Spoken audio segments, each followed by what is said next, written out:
आप देख रहे हैं फाइनल ट्रेड। स्वागत है आपका जी बिजनेस के मोतीलाल ओसवाल स्टूडियो में। नमस्कार, मैं हूं दीपांशु भंडारी और जबरदस्त एक्शन बाजार में बनते हुए दिख रहा है। पिछले कुछ दिनों की कंसोलिडेशन कह सकते हैं, हल्का करेक्शन दे सकते हैं। थोड़ा हल्का होने के बाद बाजार वापस टॉप फॉर्म में आपको लौटते हुए दिख रहे हैं। बढ़िया खरीदारी आपको स्क्रीन पर आती हुई दिख रही है, जो सुबह अपने रिकॉर्ड की तरफ जाने की कोशिश करते हुए दिख रहा था। बैंक्स में आपको रिबाउंड आते दिख रहा है। Small cap mid cap shares में भी जबरदस्त तेजी का मूड माहौल बना हुआ है। तो बहुत ही बढ़िया मूड में है बाजार। कल थोड़ी मिलीजुली चाल हमने देखी थी, पर ग्लोबल मार्केट्स के संकेत थोड़ा बेहतर होते दिखे। उसके दम पर हमारे बाजार में भी आज अच्छी छलांग लगाती हुई दिखी है। तो पूरा दिन बाजार के लिए अच्छा रहा है। स्टॉक्स में बढ़िया रोटेशन आपको आते हुए दिख रहा है। Mid cap small cap out perform भी कर रहे हैं और अब बाजार बढ़िया मूड में दिख रहे हैं। तो क्या आखिरी 1.5 घंटा एक्शन पैक्ड रहने वाला है? क्या यहाँ से और ऊपर जाने के आसार हैं? और इस बढ़िया अपमूव में आपको क्या करना है, इस सब पर रहेगा हमारा फोकस। पहले तो बड़ी बातों पर फोकस करते हैं। गुड आफ्टरनून अनिल जी। बढ़िया एक्शन स्क्रीन पर बनते हुए दिख रहा है, बढ़िया मूड में भी हम बाजार दिख रहे हैं। पहले तो बड़ी बातों की बात करते हैं, फिर एक बार जरा बाजार पर आपकी राय भी लेना चाहूंगा सर।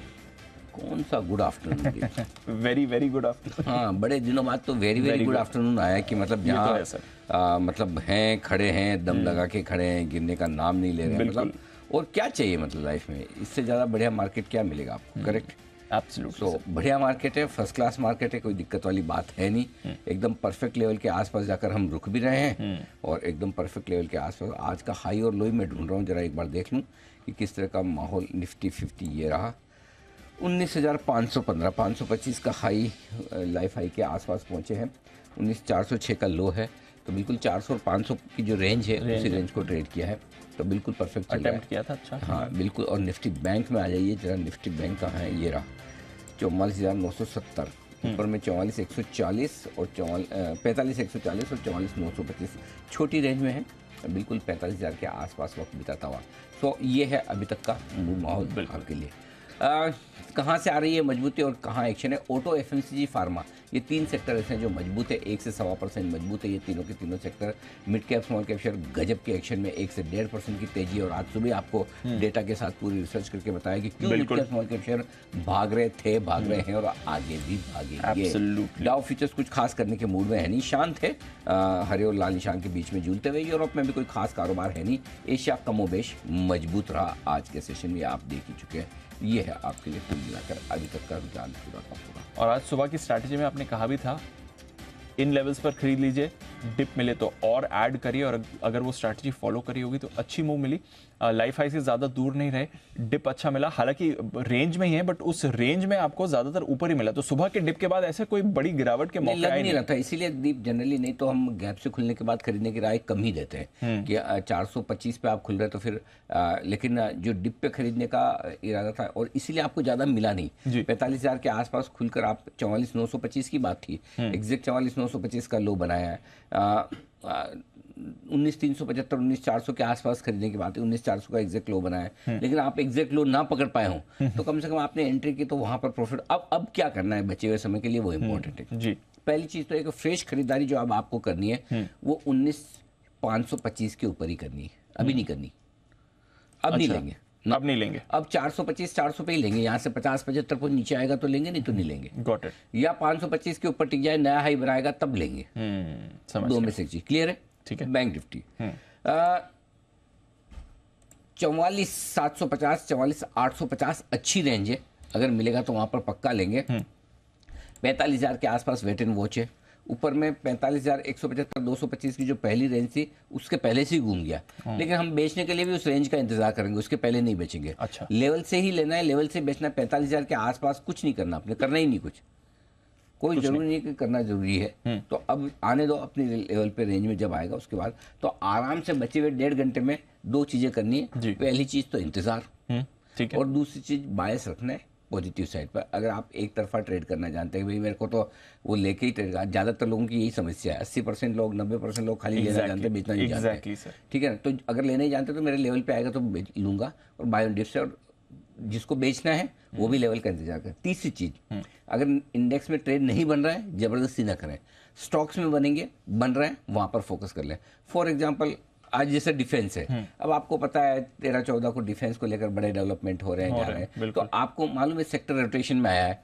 अब वहां पर आपने पकड़ा तो 2% 3% इंटरडे में बनाना आपके लिए इजी हो जाता है। सो रोटेशन पकड़ ले, सेक्टर चर्निंग पकड़ ले और वहाँ ट्रेड करके निकल जाए अगर आपको करना है। तो स्टॉक्स में, सेक्टर्स में ट्रेड करके बनाना पैसा थोड़ा सा आसान काम है, उस पर फोकस करें। और अगर किसी पर्टिकुलर लेवल के आसपास आ जाए निफ्टी खरीदने के लिए, बेचने के लिए, या बैंक निफ्टी खरीदने बेचने के लिए, तब ट्रेड ले ले। बीच के लेवल पे कुछ ना करें, बीच के लेवल पे कुछ नहीं ठीक है सर। चलिए, ये है आपके लेंस की राय। अब इन लेवल्स पर नहीं खरीदना है, डिप पर जरूर खरीदना है, तो लेवल्स का कंफर्ट आएगा तो जरूर खरीद कर चलिए। आइए, कुशल और अरमान भी तैयार बताने के लिए कुछ इंपॉर्टेंट ट्रिगर्स और बाजार में आज खबरों का एक्शन। कुशल, गुड आफ्टरनून। कुशल के ट्रिगर्स का मुझे बहुत इंतजार रहता है। इंटरेस्टिंग डिटेल्स हाँ, आज देखता हूँ कौन से ट्रिगर लेके आते कुशल। जी कुशल बताइए। सर रिजल्ट्स बता देता हूँ। नहीं, और उसके अलावा बताओ, मैच वेच भी तो हो रहे होंगे कहीं। मैच का है वैसे अपडेट है, आज कुछ और पढ़ के लायक नहीं। तो क्रिकेट कब, कल है ना? आज रात को या कल रात को शुरू हो रहा है? कल रात को। हाँ। अब तो आपको कैप्टन का नाम भी पता होगा सर। टाइम मैं पता करके टाइम भी पता करके आया। टाइम पता करके। वेरी नाइस, बहुत बढ़िया। अच्छा, सवाल मेरा ये कि मैच कहाँ हो रहा है? सर वेस्ट इंडीज में बैठ ले रहा हूँ। Thank God. मुझे लगा कि आप बोलेंगे चांद पे हो रहा है, मंगल पे हो रहा है, मतलब धरती पे ही हो रहा है। हाँ, तो वेस्ट इंडीज में कहाँ? Jamaica, port of Spain, Guyana. Sir gas कर सकते। चलिए, हम एक दिन, हमारी पूरी कोशिश है एक दिन हम कुशल को क्रिकेट एक्सपर्ट बना के छोड़ेंगे। बिल्कुल। अगर आपको लगता है कि यही मेरे सवाल खत्म हो जाएंगे तो मैं आपको बता दूं, उसके बाद मैं स्टेडियम का नाम भी पूछ सकता हूँ। ऐसे कल दोपहर को भी आई थिंक ये ट्रिगर रहेगा ना? कल तो रहेगा ही। कल आज हम कुशल को तैयार कर रहे हैं, तो आज ये नाम याद करके आए थे कैप्टन का। जी कल स्टेडियम। अगर आप स्टेडियम का कर लेंगे तो हम कुछ और पूछ लेंगे। बताइए ट्रिगर्स। तो क्रिकेट से हटकर कैश सेगमेंट के जो स्टॉक्स है उस पर भी फोकस कर लेते हैं। सबसे पहले तो PCBL और प्लास्टिक ब्लेंड्स, इन दोनों के नंबर्स आज आने वाले हैं, तो इस पर नजर आएगी। शाम को GST की प्रेस कॉन्फ्रेंस होने वाली है अहम, तो यहाँ पर हमारा ध्यान रहेगा। साथ ही सुप्रीम कोर्ट में अदानी हिडनबर्ग केस मामले पर सुनवाई भी होती हुई दिखेगी। जहाँ तक कल का सवाल है, निफ्टी से दो दिग्गज IT कंपनियां HCL टेक और TCS ये अपने नंबर्स डिक्लेयर करेंगी। पोस्ट मार्केटिंग नंबर्स आने की उम्मीद है। साथ ही कैश सेगमेंट से 5 Paisa capital, Anand Rathi wealth, steel strip wheels जैसे स्टॉक्स पर भी फोकस करेंगे। जून महीने का हमारे यहाँ पे महंगाई आंकड़ा, इस पर फोकस करना है। साथ ही मई महीने का जो इंडस्ट्रियल प्रोडक्शन आंकड़ा है उसको भी आपको ध्यान में रखना है। HDFC लिमिटेड के जो शेयर्स हैं उनकी ट्रेडिंग का कल आखिरी दिन होने वाला है। सभी F&O कॉन्ट्रैक्ट्स क्लोजिंग से एक्सपायर होते हुए दिखेंगे। कुछ NSE इंडाइसेस में ऑफ कोर्स और BSE इंडाइसेस, निफ्टी और सेंसेक्स में पर्टिकुलरली LTI माइंट्री निफ्टी में ऐड हो जाएगा। HDFC ड्रॉप होगा इसकी वजह से ही, और साथ ही HDFC को रिप्लेस करेगा सेंसेक्स में JSW स्टील। यही नहीं, स्पाइस जेट, इसकी बोर्ड बैठक है पूंजी जुटाने पर, तो इस पर भी विचार करते हुए दिखेंगे। साथ ही आशियाना हाउसिंग की भी बायबैक को लेकर बोर्ड बैठक कल के दिन में होती हुई दिखेगी। IPO के लिहाज से उत्कर्ष स्मॉल फाइनेंस बैंक, इसका IPO खुलता हुआ दिखेगा। 14 जुलाई तक ये IPO खुला रहेगा। कुल मिलाकर 500 करोड़ रुपए का ये कुल IPO इशू साइज है। जुबिलेंट फूडवर्क्स जो डिविडेंड का ऐलान किया था, ये एक्स डिविडेंड ट्रेड करेगा। एंड ऑफ कोर्स भारत बनाम वेस्ट इंडीज कल से शुरू होगा पहला टेस्ट, तो इस पर फोकस करेंगे। और जून महीने का जो CPI आंकड़ा है US के लिहाज से, ये भी इंपॉर्टेंट होगा। और साथ साथ आपको ये भी ध्यान रखना है, 13 जुलाई में निफ्टी से विप्रो और F&O स्पेस से फेडरल बैंक के नंबर्स भी आते हुए दिखेंगे।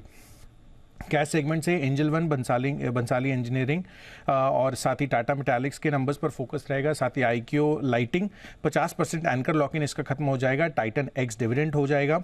और HDFC मर्जर की HDFC बैंक के साथ उसकी एक्स डेट है 13 तारीख को। अमृतांजन हेल्थ केयर बाईबैक की एक्स डेट है। और ऑफ कोर्स फ्रांस में प्रधानमंत्री मोदी जी यहाँ पर विजिट करते हुए दिखेंगे।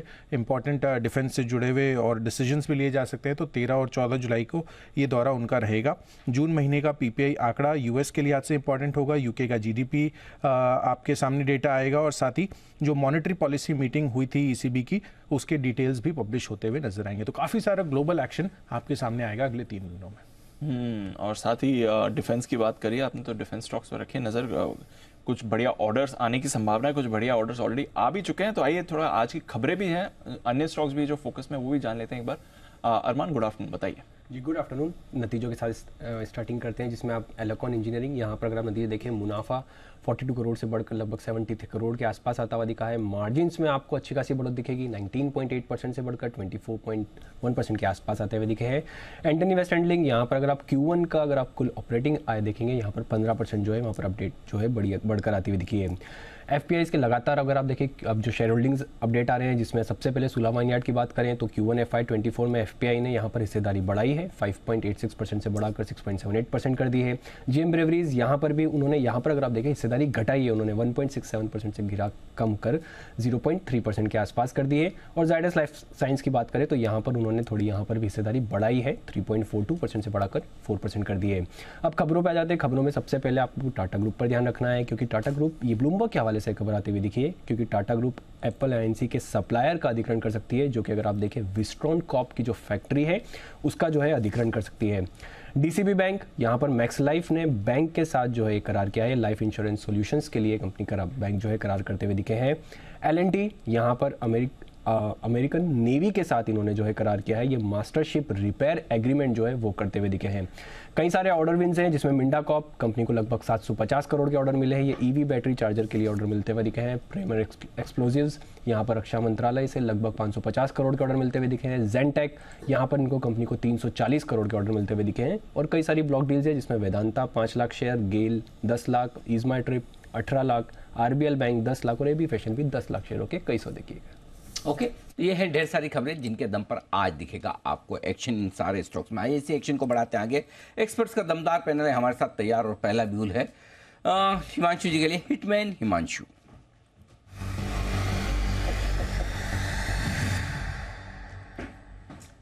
हिमांशु जी बताएं सर।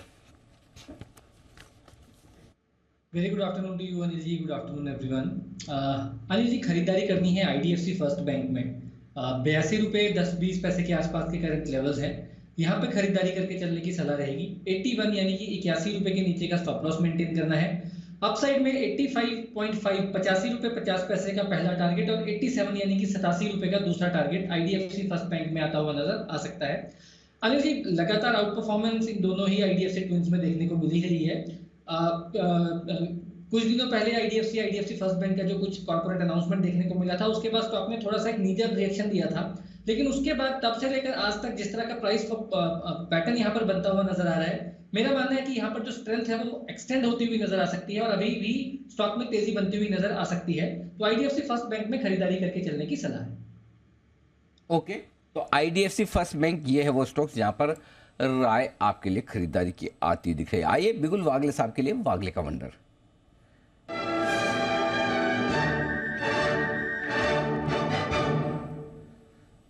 जी वागले साहब बताएं sir. Anil ji good afternoon. Deepanshu good afternoon. Anil ji, ये स्टॉक मैं पिछले 2 हफ्ते में 2 बार कवर कर चुका हूँ, मेरे पोर्टफोलियो में भी है। स्टॉक का नाम है सन फार्मा। आज एक फ्रेश बड़ा वाला ब्रेकआउट आया है, 107172 का करंट भाव है। मुझे लगता है इमीडिएटली 1 से 2 दिनों में ये 1110 1115 तक जाने के लिए तैयार है। पोजिशनली 3 से 4 हफ्तों का अगर व्यू लेते हैं तो 1200 का आपका टारगेट बनता है और आपको इसका स्टॉप लॉस 1060 का 10 रुपये 12 रुपये नीचे रखना है। अगर आपको 1-2 दिन के लिए ट्रेड लेना है, पोजिशनल व्यू लेना है, तो 1040 का स्टॉप लॉस होगा, 30 रुपये की रिस्क होगी, ऊपर में लगभग 130 रुपये का टारगेट होगा। टाइम फ्रेम 1 से 1.5 महीना। ओके, तो सन फार्मा पर करनी है खरीदारी, ये आ रही है आपके लिए वागले साहब की राय। नियर टर्म में 1110 और 1115 के टारगेट से लगाकर चलिए, बट पोजिशनली आपको 1200 तक के लेवल्स इस पर आते हुए देख सकते हैं। और पहले भी वागले साहब इस स्टॉक के बारे में बात कर चुके हैं और मोमेंटम में हमें सन फार्मा दिख भी रहा है। बाजार में बढ़िया मोमेंटम है और आज स्टॉक स्पेसिफिक मूव्स कुछ ज़्यादा ही बढ़िया आपको आती हुई दिखी है। ब्रॉडर मार्केट की बात हो या फ्रंटलाइन इंडेक्सेस की बात हो। मदरसन यहाँ पर अच्छी मूव आती हुई दिख रही है। अभी अभी एक फ्रेश खरीदारी के संकेत भी दिख रहे हैं। डेज हाई पर स्टॉक आपको ट्रेड भी करते हुए दिखेगा। Bansal ji good afternoon sir, एक बार जरा मदरसन की चार्ट से करिए शुरुआत। 0.25% ऊपर समय डेज हाई पर स्टॉक ट्रेड कर रहा है।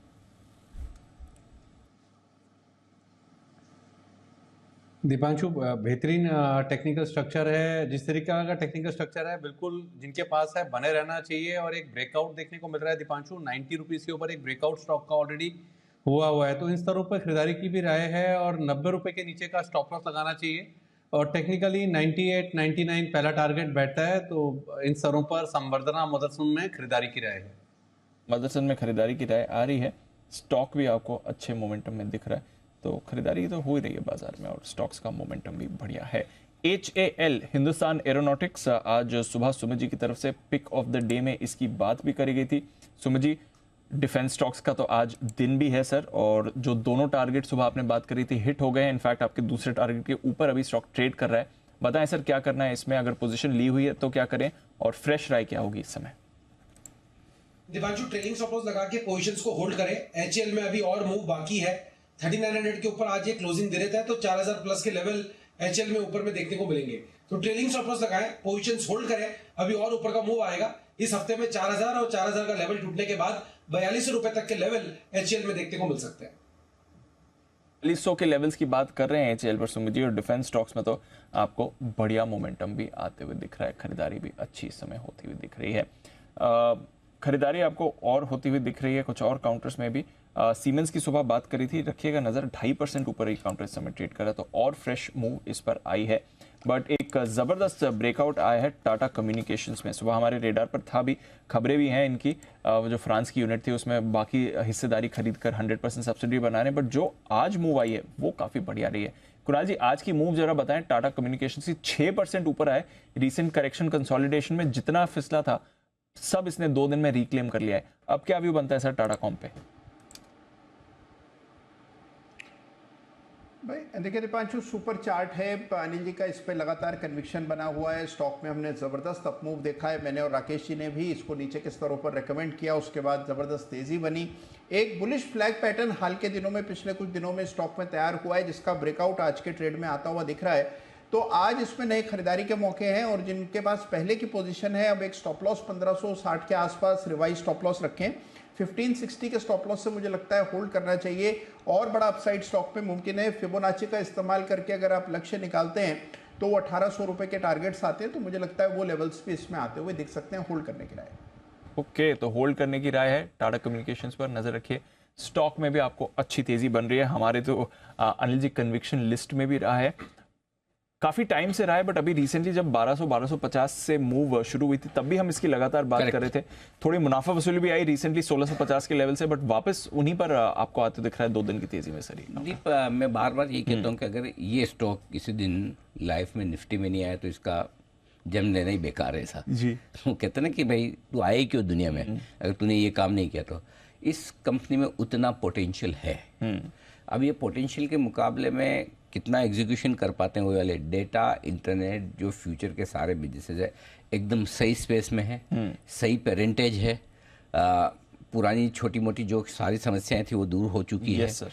अब कंपनी को एग्जीक्यूट करके दिखाना बाकी है। पिछले 2-3 क्वार्टर से धीरे धीरे उसके संकेत आ रहे हैं, लेकिन छोटे मोटे संकेत आ रहे हैं, कभी आते हैं, कभी 2 कदम आगे 1 कदम पीछे वाला वो मामला है।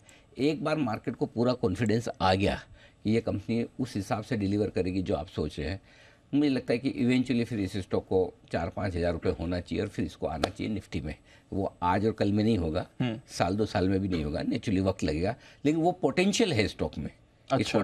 कुछ कंपनी में क्या होता है, पहले तो किसी में पोटेंशियल होता है तो आप सोचते हो कि इसके बारे में बड़ा, अब उसके बाद पोटेंशियल लेने के बाद वो परफॉर्म करे। हाँ, बराबर है। करेक्ट। कई सारे प्लेयर्स हैं, अब आपको पता है कि इन प्लेयर्स में बड़ा पोटेंशियल, लेकिन टीम में लेते तो फिर चलते नहीं। ठीक है ना। हाँ। दबाव में ये वो 50 चीजें होती, खेल नहीं पाए कोई भी कारण। Correct। वैसे ही इस कंपनी में पोटेंशियल, इसमें सब कुछ है पोटेंशियल वाला, टैलेंट है, मतलब पेरेंटेज आपका टाटा है, बिजनेस ऐसा है जो फर्स्ट क्लास है, मतलब कोई ऐसा कारण नहीं है कि ये परफॉर्म ना करे। अब उसके बाद ना कर पाए तो फिर वो तो वही वाली बात है कि मौका मिला, नहीं कर पाए, बट अदरवाइज मुझे लगता है इस कंपनी में वो पोटेंशियल है कि ये अल्टीमेटली एक बड़ा लार्ज कैप बनने की ताकत रखता है, और इसलिए मेरा पूरा कंप्लीट 100% भरोसा है टाटा कॉम में।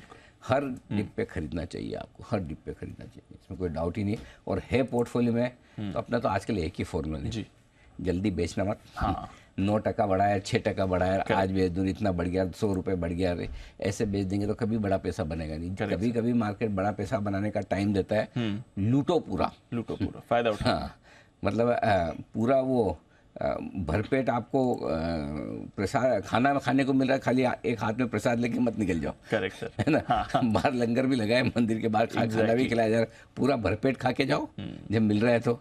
खाली वहीं हल्का सा प्रसाद लिया निकल गए तो क्या फायदा है फिर। करेक्ट है ना, जब दर्शन करके पूरा ले रहे हो, पूरा मिल रहा है लीजिए, भरपेट खाइए, मिलेगा, पैसा बनेगा।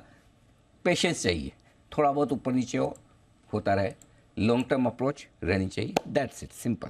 बिल्कुल लॉन्ग टर्म अप्रोच रहनी चाहिए। नजर रखिए स्टॉक पर अच्छी मूव आ रही है इस समय भी, डेज हाई पर आपको ट्रेड करा है और अनिल जी के तो कन्विक्शन लिस्ट में भी है। बट बाजार में एक और इंटरेस्टिंग ट्रेंड आ रहा है ऑफ लेट। हम देख रहे हैं जैसे जैसे बाजार में तेजी बढ़ रही है, कंपनियों के कुछ प्रमोटर्स इस तेजी का जमकर फायदा उठा रहे हैं। रिकॉर्ड ऊंचाई पर कुछ प्रमोटर्स ने अपनी हिस्सेदारी बेची है फंड रेजिंग की वजह से, बाकी अन्य शेयर्स की वजह से, बाकी अन्य रीजंस की वजह से। तो कौन से ये शेयर्स, कौन सी ये कंपनीज जहां पर प्रमोटर की तरफ से एक्शन हुआ है, आइए एक बार समझते हैं। अरमान है हमारे साथ तैयार। अरमान बताइए। जी बिल्कुल, जैसा कि आपने कहा कि रिकॉर्ड जो है बिक्री होती हुई देखिए, अगर मैं अमाउंट के हिसाब से बताऊं मैं, तो पिछले 3 महीनों में प्रमोटर्स ने लगभग 16,000 करोड़ की जो है बिकवाली करी है, जिसमें अगर आप देखें टोटल नंबर ऑफ कंपनीज 110 कंपनियां ऐसी हैं जिनके प्रमोटर्स ने जो है हिस्सेदारी बेची है। जिसमें अगर आप जून में बात करें, जून में HDFC AMC के प्रमोटर बदीन हैं, उन्होंने लगभग 10% के आसपास हिस्सेदारी बेची थी। उन्होंने HDFC लाइफ में भी जो है लगभग हिस्सेदारी बेचते हुए दिखे थे। और सेबी के नियमों के चलते वेदांत फैशन जो है वहाँ पर भी आपको लगभग 7% के आसपास की जो है वहाँ पर बिकवाली आती हुई दिखी थी। कोफोर्ज के प्रमोटर ने भी यहाँ पर हिस्सेदारी बेची है। और अगर आप देखें एमटा टेक के भी लगभग 1 से 29 जून की बात करें तो वहाँ पर भी लगभग हिस्सेदारी बेचते हुए दिखी है। और लगातार ये है हिस्सेदारी कई सारी कंपनियों में बेचते हुए दिखी है। HDFC AMC में जहाँ पे 4,000 करोड़ की डील हुई थी, वेदांत फैशन में 2,900, HDFC लाइफ में भी 2,000 crore, Coforge, TD power, CI automotive, और इसी लिस्ट जो है काफ़ी लंबी है जिसमें प्रमोटर्स ने लगातार जो है आपको बड़ी हिस्सेदारी जो है वो बेचते हुए दिखे हैं। पर इंटरेस्टिंग चीज़ इनमें से ये है, ये सारे स्टॉक जो हमने अभी तक शॉर्टलिस्ट देखे हैं जिसमें easy trip, Sterling Wilson, Bikaji foods, Rolex, BLS international, जितने भी स्टॉक हमने देखे हैं सिवाय अगर आप इजी ट्रिप को अगर हटा दें तो इन सारे स्टॉक ने इन्हीं समय में पॉजिटिव रिटर्न आया है। ऐसा नहीं है कि उन्होंने नेगेटिव रिटर्न दिया है। जिसमें अगर आप बात करें HDFC AMC की तो 34% भाव ऊपर है, HDFC लाइफ की बात करें 30% ऊपर है, TD पावर 56%, CI ऑटोमोटिव 47%। तो प्रमोटर की बिकवाली हुई है, पर बिकवाली होने के बावजूद भी सारे स्टॉक बढ़िया तेजी के साथ आते हुए दिखे। ओके, तो ये है आपके लिए राय पूरी की पूरी आती हुई उन कंपनियों के बारे में जहां पर प्रोमोटर्स की तरफ से बिकवाली हुई है। मजे की बात है कि एक तो तेजी का फायदा उठाकर प्रोमोटर बेच रहे हैं, लेकिन उसके बावजूद भी स्टॉक गिरने से कर रहे हैं इनकार। ये इंटरेस्टिंग चीज़ें हैं, मतलब सप्लाई से ज़्यादा डिमांड मजबूत दिख रही है। यस सर, है ना। उल्टा आज मंदी के मार्केट में होता है, बेचते तो लगता है कि अब गया काम से। तेजी का मार्केट में अच्छा बिक गया, सप्लाई खत्म, अब नहीं बेचेगा, अब नहीं बेचेगा। ये है फॉर्मूला, ये कि अब नहीं बिकेगा, अब क्या बेचेगा, बिक गया लास्ट लोट। लास्ट लोट वो जो शब्द है ना मार्केट में लोगों को इतना पसंद आता है भाई साहब, लास्ट लोट का ऑब्सेशन जो है वो पूछो मत। करेक्ट। कोई विशेष टिप्पणी देना चाहेगा लास्ट लोट के ऑब्सेशन पे जरा हमारे एक्सपर्ट्स में से, कि कहाँ जैसे बिकवाली हुई और उसके बाद लोगों को लगता बस अब तो मतलब इतना प्रेशर था जो डाल रखा था खत्म हुआ। जी गुप्ता जी बताएं सर। अनिल जी बिल्कुल मैं 100% एग्री करता हूँ। मतलब लोग इतना पैसा ट्रेंड में बैठकर नहीं कमाते जितना ट्रेंड को कॉल करने में कि ट्रेंड खत्म हो गया या टॉप बन गया मार्केट का। पता नहीं ये किस तरह की कैसी एक चाह है कि लास्ट लॉट या टॉप पकड़ने की कोशिश, जिसके चलते मतलब जो beautiful years of long bull run होते हैं वो लोग अक्सर मिस कर जाते हैं। ये बात तो सही है। तो ये आपके लिए पूरा का पूरा एक्शन इस वक्त आता हुआ प्रमोटर्स की हिस्सेदारी में। आइए बिगुल क्लोजिंग शो में पहली बार सुमित जी के लिए सुमित का सुपर हिट।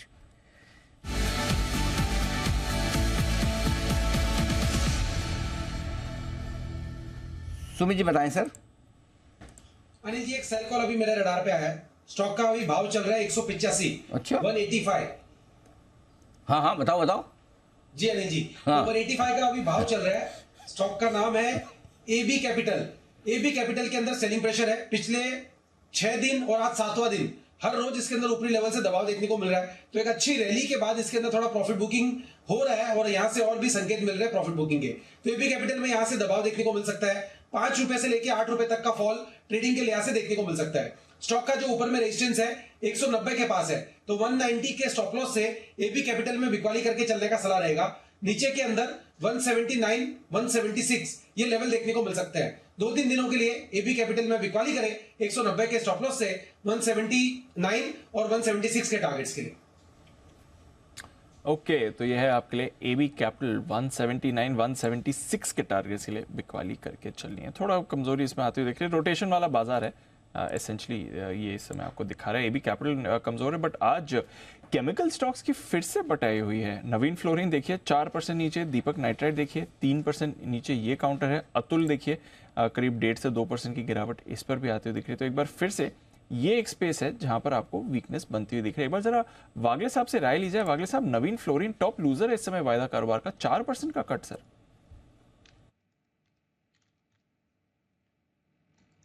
दीपांशु, बिल्कुल पिछले 2 दिनों से ये हो रहा है। जब से नवीन फ्लोरिन ने 4500 ब्रेक किया है, पूरा पैटर्न चेंज हो गया है। आज तो बहुत ही बड़ा वाला ब्रेकडाउन आया है, लेकिन अभी ये लेवल पे बाउंस बैक आ सकता है, तो अभी बेच नहीं सकते। आपको बेचना चाहिए था आज सुबह में जब 4390 के लेवल टूटे, जो एक मल्टीपल स्विंग लो का सपोर्ट था, और वहां से वन वे गिरावट आई है। ये बाउंस बैक होगा तो बेचना है 4350 के आसपास। मुझे अभी भी लगता है और थोड़ा डाउनसाइड है नवीन फ्लोरिन में, 4200 तक भी ये जा सकता है। केमिकल और एग्रोकेमिकल, पेस्टिसाइड, फर्टिलाइजर्स, चुनिंदा और स्पेशली एग्रोकेमिकल स्पेस में आज आपको थोड़ी वीकनेस दिख रही है। क्या चल रहा है यहाँ पर थोड़ी देर में आपको बताएंगे भी, बट नजर रखिए पीआई इंडस्ट्रीज भी एक और काउंटर है जो कमजोर है, यूपीएल भी कमजोर है। इनफैक्ट टॉप 4 लूजर्स देख लीजिए केमिकल और एग्रोकेमिकल स्पेस के हैं, नवीन फ्लोरिन, दीपक नाइट्राइट, यूपीएल और पीआई इंडस्ट्रीज, उसमें एक अतुल भी जोड़ दीजिए। तो इस स्पेस में क्या कुछ खास है कुछ ही देर में आपको बताते हैं। ओके, क्यों ये फिसल रहा है इतना। तब तक आइए कुछ इंटरेस्टिंग चीज़ें जो होती दिख रही है उसमें से एक बड़ा डेवलपमेंट लेकर आए। छोटी कंपनियों के शेयरों में ज़्यादा उतार चढ़ाव रोकने के लिए और कई बार पंप और डंप की स्थिति से निवेशकों को बचाने के लिए नए नियम लागू किए गए सेबी और एक्सचेंजेस की तरफ से, और जिसे कहा गया है ESM, एनहेंस्ड सर्विलेंस मैकेनिज्म, जिसमें कुछ कम लिक्विड शेयरों को बड़े रेस्ट्रिक्शंस के साथ ट्रेड किया जाता है, या तो उनकी जो ट्रेडिंग पैटर्न है उस पर रोक लगाई जाती है। कुछ कुछ केसेस में हफ्ते में एक ही बार वाला ट्रेडिंग पैटर्न भी रखा जाता है। इसको लेकर कुछ मामला सेट में पहुंचा है, और उसमें आज सेट में हियरिंग थी, सुनवाई थी, उसमें कुछ इंटरेस्टिंग डेवलपमेंट होते हुए दिखे। ब्रजेश कुमार हमारे सहयोगी हमारे साथ हैं जो इस पूरे मामले पर बड़ी पैनी और कड़ी नज़र रखे हुए। ब्रजेश, बताएं क्या कुछ हुआ है। बिल्कुल, मर्क्यूरी ईवीटेक नाम की एक कंपनी है जिसका पहले नाम मर्क्यूरी मेटल्स था। उस कंपनी ने, ये पहली कंपनी है जिसने इस पूरे जो एनहांस सर्विलेंस मेजर मैकेनिज्म है इसको चैलेंज किया है सेट में, और ये कहा है कि जो कदम एक्सचेंज ने उठाया है, यहाँ पर एक्सचेंज मतलब बीएसई था, बीएसई पर लिस्टेड थी एक कंपनी, लिस्टेड है, और उसने कहा कि बीएसई ने जो कदम उठाया है ESM का, और सीधा कंपनी एक स्टेज से होते हुए स्टेज 2 में पहुँच गई है, जिसकी वजह से एक जो लिक्विड स्टॉक था अब वो इलिक्विड स्टॉक बन चुका है, क्योंकि हफ्ते में सिर्फ एक दिन जो है उसकी ट्रेडिंग होती है, और ट्रेडिंग भी कॉल ऑप्शन के प्रोसेस के थ्रू होती है। तो इसी को चैलेंज किया था, जिस पर एक्सचेंज की तरफ से ये कहा गया कि ये किसी भी तरह का हमने कंपनी के बारे में कोई गड़बड़ी नहीं पाई है, लेकिन ये एक कूलिंग ऑफ मैकेनिज्म है कि शेयर में जो बहुत ज़्यादा उतार चढ़ाव हो रहा था उसको कंट्रोल करने के लिए अपनाया गया है, और कंपनी के खिलाफ कहीं किसी तरह की कोई गलत जानकारी या गलती नहीं पाई गई है। जिस पर सैट ने ये कहा कि इसकी आखिर जो मेथोडोलॉजी है, किस आधार पर कंपनियां ESM में जाती हैं, इसको सैट को समझाया जाए। कि सैट ने कहा कि ये हमारे लिए चिंता की बात है कि इसकी मेथोडोलॉजी क्या है, किस आधार पर कैसे चुनाव हो रहा है कंपनियों का ESM के लिए, और इस मामले में 2 हफ्ते के भीतर सेबी BSE को जवाब देना है, उसकी मेथोडोलॉजी समझानी है, और उसके बाद 25 जुलाई को मामले की सुनवाई होगी। ESM को लेकर सोशल मीडिया पर और बाकी जगहों पर भी बहुत सारी चर्चाएं हो रही थी कि आखिर ये मैकेनिज्म क्यों लाया गया, और इससे क्या सिर्फ एक ही पक्ष है इसका कि निवेशकों का बचाव होगा, लेकिन बहुत सारे निवेशकों के पैसे भी ऐसी कंपनियों में फंस रहे हैं। हालांकि जो दलील थी इसको लाने के पीछे ये था कि जो शेयर पंप एंड डंप के मामले होते हैं उनको रोका जाए। यहाँ पर इस कंपनी के जो रिप्रेजेंट कर रहे थे सैट में, उन्होंने कहा कि यहाँ पर 80,000 निवेशकों के पैसे जो है वो फंसे हुए हैं। तो ये इंटरेस्टिंग चीज़ है। 500 करोड़ से कम मार्केट कैप वाली कंपनियों पे जो ये नियम लागू किया गया उसके खिलाफ एक कंपनी गई है सैट में और चुनौती दी गई, अभी फैसला आना बाकी है। अभी सुनवाई पूरी तरह से होनी बाकी है। अभी एक्सचेंज को कहा गया है कि आप ये समझाएं कि मेथोडोलॉजी क्या है, आप कैसे चुनते हैं, किस तरीके से आप इनको चुनते हैं, इनका चुनाव होता हालांकि वो तो मेथोडोलॉजी दी हुई है, राइट? बिल्कुल, वो सर्कुलर में है कि मेथोडोलॉजी पूरी है कि किस तरह से प्राइस वेरिएशन होता है, तो उस आधार पर जो है भाव कितना बढ़ा है उसके बेसिस पे। हाँ, और ये भी कहा कि इसका मतलब ये नहीं कि एक बार ये चला गया तो कभी निकल नहीं सकता। अगर प्राइस में कूल ऑफ होता है, यानी प्राइस थोड़ा सा सेटल होता है, स्टेबल होता है, तो ये उस स्टेज से बाहर भी आ सकते हैं। ठीक बात है। तो अंदर और बाहर का दोनों का मैकेनिज्म है, लेकिन अगर हफ्ते में एक ही दिन ट्रेडिंग हो इन स्टॉक्स में तो शायद वो थोड़ा सा मुश्किल भरा मामला है। एक्सचेंजेस का भी शायद कहना है कि हम ये नहीं कह रहे कि कंपनियों के शेयर खराब है, खाली वो प्राइस मूवमेंट के बेसिस पे ये कर रहे हैं। तो इसको लेकर थोड़ा वाद विवाद जो होता दिख रहा है। लेट्स सी क्या कुछ इंटरेस्टिंग डेवलपमेंट होते हैं। अब 15 दिनों का समय है एक्सचेंज के पास, 2 हफ्ते में हाँ एक्सचेंज को जवाब देना है, मेथोडोलॉजी समझानी है कि किस आधार पर हुआ, और 25 जुलाई को फिर से इस मामले पर तो उसके बाद जो आगे का डेवलपमेंट होगा वो बताओगे? उसमें कंपनी की तरफ से ये कहा गया कि हमको 5 जून से ESM लागू किया गया और 5 जुलाई तक करीब 1 महीना पूरा हो जाता है। एक्सचेंज ने कहा कि हमारा अगला रिव्यू 21 जुलाई को होगा। तो कंपनी की तरफ से ये कहा गया कि इस बीच में अगर हमारी कंपनी उस क्राइटेरिया को पार कर लेती है, यानी बाहर आने की स्थिति में होती है, तो हमारे इन्वेस्टर्स को इतने दिन क्यों सफ़र किया गया। लेकिन इस पर किसी तरह का कोई डायरेक्शन जो है वो नहीं आया।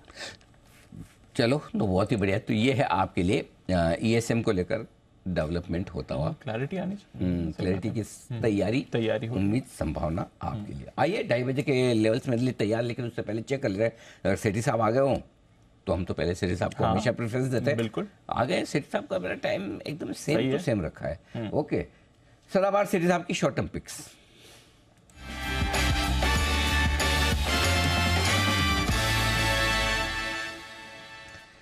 स्वागत है आपका सेठी साहब, बताएं सर क्या है इरादा? Good afternoon Anil ji, good afternoon Deepanshu.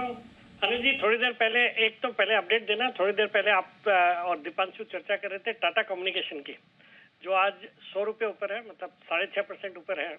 Anil ji, आपको याद हो तो इस फ्राइडे को जब हम वर्ल्ड चॉकलेट डे मना रहे थे और मैं भी चॉकलेट के लालच में लाइव जुड़ा था, हालांकि मुझे रैपर ही मिला सिर्फ चॉकलेट का, उस दिन मेरी जो F&O पिक थी, बहुत दिनों बाद इस सेगमेंट में मैंने F&O पिक दी थी, टाटा कम्युनिकेशन था, 1550 के लेवल पे रिकमेंड किया था और आज 1640, मतलब 100 रुपए वहां से बढ़ गया स्टॉक एक दिन के बीच में अंतराल के बाद। वाह, एक जबरदस्त तेजी हुई है स्टॉक। तो बधाई सर। और अब आपको पता चला कि आपके लिए चॉकलेट का रेपर कितना शुभ है। बाकी जिन जिन लोगों को बाकी को चॉकलेट दी, उनका किसी का टारगेट ऐसा हिट नहीं हुआ 7% वाला। तो बधाई हो चॉकलेट के रेपर की भी और टारगेट हिट होने की भी। साहब बताएं सर, अब आज का पहला स्टॉक। थैंक यू अनिल जी। बाकी अनिल जी, आज का जो पहला स्टॉक है एक बहुत ही जबरदस्त स्टॉक है। स्टॉक का नाम है क्राफ्ट्समैन ऑटोमेशन, जो अभी 4015 रुपए के लेवल्स पे ट्रेड करता है। पहले इसके शॉर्ट टर्म टारगेट है 4150 के, स्टॉप लॉस रखना है 3970 रुपए का। एक बहुत ही जबरदस्त क्वालिटी की कंपनी है। ये कोयम्बटूर बेस्ड कंपनी है जो कि प्रिसीजन इक्विपमेंट बनाने के लिए जानी जाती है, और ये इक्विपमेंट्स बनाती है एक तो ऑटोमोबाइल सेक्टर के लिए, फिर इंडस्ट्रियल और इंजीनियरिंग सेगमेंट्स के लिए। 12 इसके प्लांट्स है, बहुत ही जबरदस्त क्लाइंट लिस्ट है और कई सारे प्रोडक्ट्स में ये एक मार्केट लीडर है। फिर हाल ही में इन्होंने एक storage solution for warehousing sector के लिए स्टोरेज सॉल्यूशन के क्षेत्र में कदम रखा है, जहां से भी बहुत अच्छी ग्रोथ दर्ज कर रही है। फिर ईवीज पे इंक्रीज फोकस है इनका। इन्होंने हाल ही में एक DR एक्सियन नाम की कंपनी को एक्वायर किया, जिसके थ्रू ये ईवी में इनकी फुटहोल्ड और बढ़ जाएगी। बाकी फंडामेंटल्स बहुत ही अच्छे हैं। रिटर्न ऑन कैपिटल एम्प्लॉयड है 19.5% का, डेट भी मैनेजेबल लेवल्स पे है, ऑपरेटिंग प्रॉफिट मार्जिन है 15% के, और इसकी शेयर होल्डर लिस्ट भी बहुत ही कमाल की है। 29.3% FIS-DIs ओन करते हैं, जिसमें गोल्डमैन सैक्स है, mirror asset management, Invesco, Tata, HSBC है, और इवन इंटरनेशनल फाइनेंस कॉर्पोरेशन भी इसमें 4.79% स्टेक ओन करती है। मार्च तिमाही बहुत ही दमदार थी, 80 करोड़ का पैट रिपोर्ट किया, जो पिछले साल 51 करोड़ का पैट था। मुझे लगता है इस तरह की कंपनी बहुत ही अच्छा करना चाहिए और यहाँ पे खरीदारी करने की सलाह है for a target of 4150, stop loss of 3970। Craftsman auto खरीदने की राय। दूसरा स्टॉक बताएं सर। दूसरा स्टॉक अनिल जी, एक पसंदीदा स्टॉक, निचले लेवल्स पे कई बार रिकमेंड किया हुआ है। स्टॉक का नाम है AIA इंजीनियरिंग। जो अभी 3300 के लेवल्स पे ट्रेड कर रहा है। पहले इसके शॉर्ट टर्म टारगेट है 3400 रुपए के, स्टॉप लॉस रखना है 3260 रुपए का। बहुत ही जबरदस्त ये भी कंपनी है, इंजीनियरिंग कंपनी है जो कि मेनली सीमेंट, पावर, फिर माइनिंग, इन सब इंडस्ट्रीज को कैटर करती है। 40 साल से ये कार्यरत है और दुनिया की दूसरी सबसे बड़ी हाई क्रोम कास्टिंग प्रोड्यूसर है। और जिस तरह से हम देख रहे हैं, इस तरह की जो इंजीनियरिंग, छोटी साइज की इंजीनियरिंग कंपनीज है, बहुत ही धुआंधार परफॉर्मेंस रहा है और स्टॉक प्राइस ने भी बहुत अच्छा किया। इस स्टॉक ने भी पिछले साल भर में डबल जैसा हो गया है और सरकार का भी फोकस है केपेक्स के ऊपर। और अनिल जी, आज एक इसी तरह की कंपनी एलेकॉन इंजीनियरिंग ने अपने नतीजे पेश किए इस क्वार्टर के, बहुत ही तोड़फोड़ नतीजे थे और स्टॉक आज कुछ 10-1% ऊपर है। मुझे लगता है ये स्टॉक भी बहुत अच्छा करेगा। मार्च तिमाही भी बहुत ही अच्छी थी, 267 करोड़ का पैट रिपोर्ट किया, जो पिछले साल मार्च तिमाही में 194 करोड़ का पैट था। और बाकी FIS DIs भी बुलिश लगते हैं, 39% स्टेक ओन करते हैं, जिसमें नालंदा अकेला 10% के करीब है। फिर SBI, HDFC, कोटक, टाटा, ये सब इन्वेस्टेड है। मुझे लगता है इस तरह की जो छोटी जो मशीन इक्विपमेंट्स बनाने वाली कंपनियां हैं, सबके इस तिमाही के नतीजे बहुत अच्छे आएंगे। तो AIA इंजीनियरिंग में खरीदारी करने की सलाह for a target of 3400, stop loss of 3260। Okay, तो AIA इंजीनियरिंग, इस पर करें खरीदारी 3400 के टारगेट के लिए, और फिर क्राफ्ट्समैन ऑटो 4150 के टारगेट के लिए यहाँ पर भी आप खरीदारी कर सकते हैं। शुक्रिया सेठी साहब, दो बेहतरीन कैश कॉल्स शेयर करने के लिए। आइए अनिल जी से भी लेते हैं उनकी मार्केट स्ट्रैटेजी।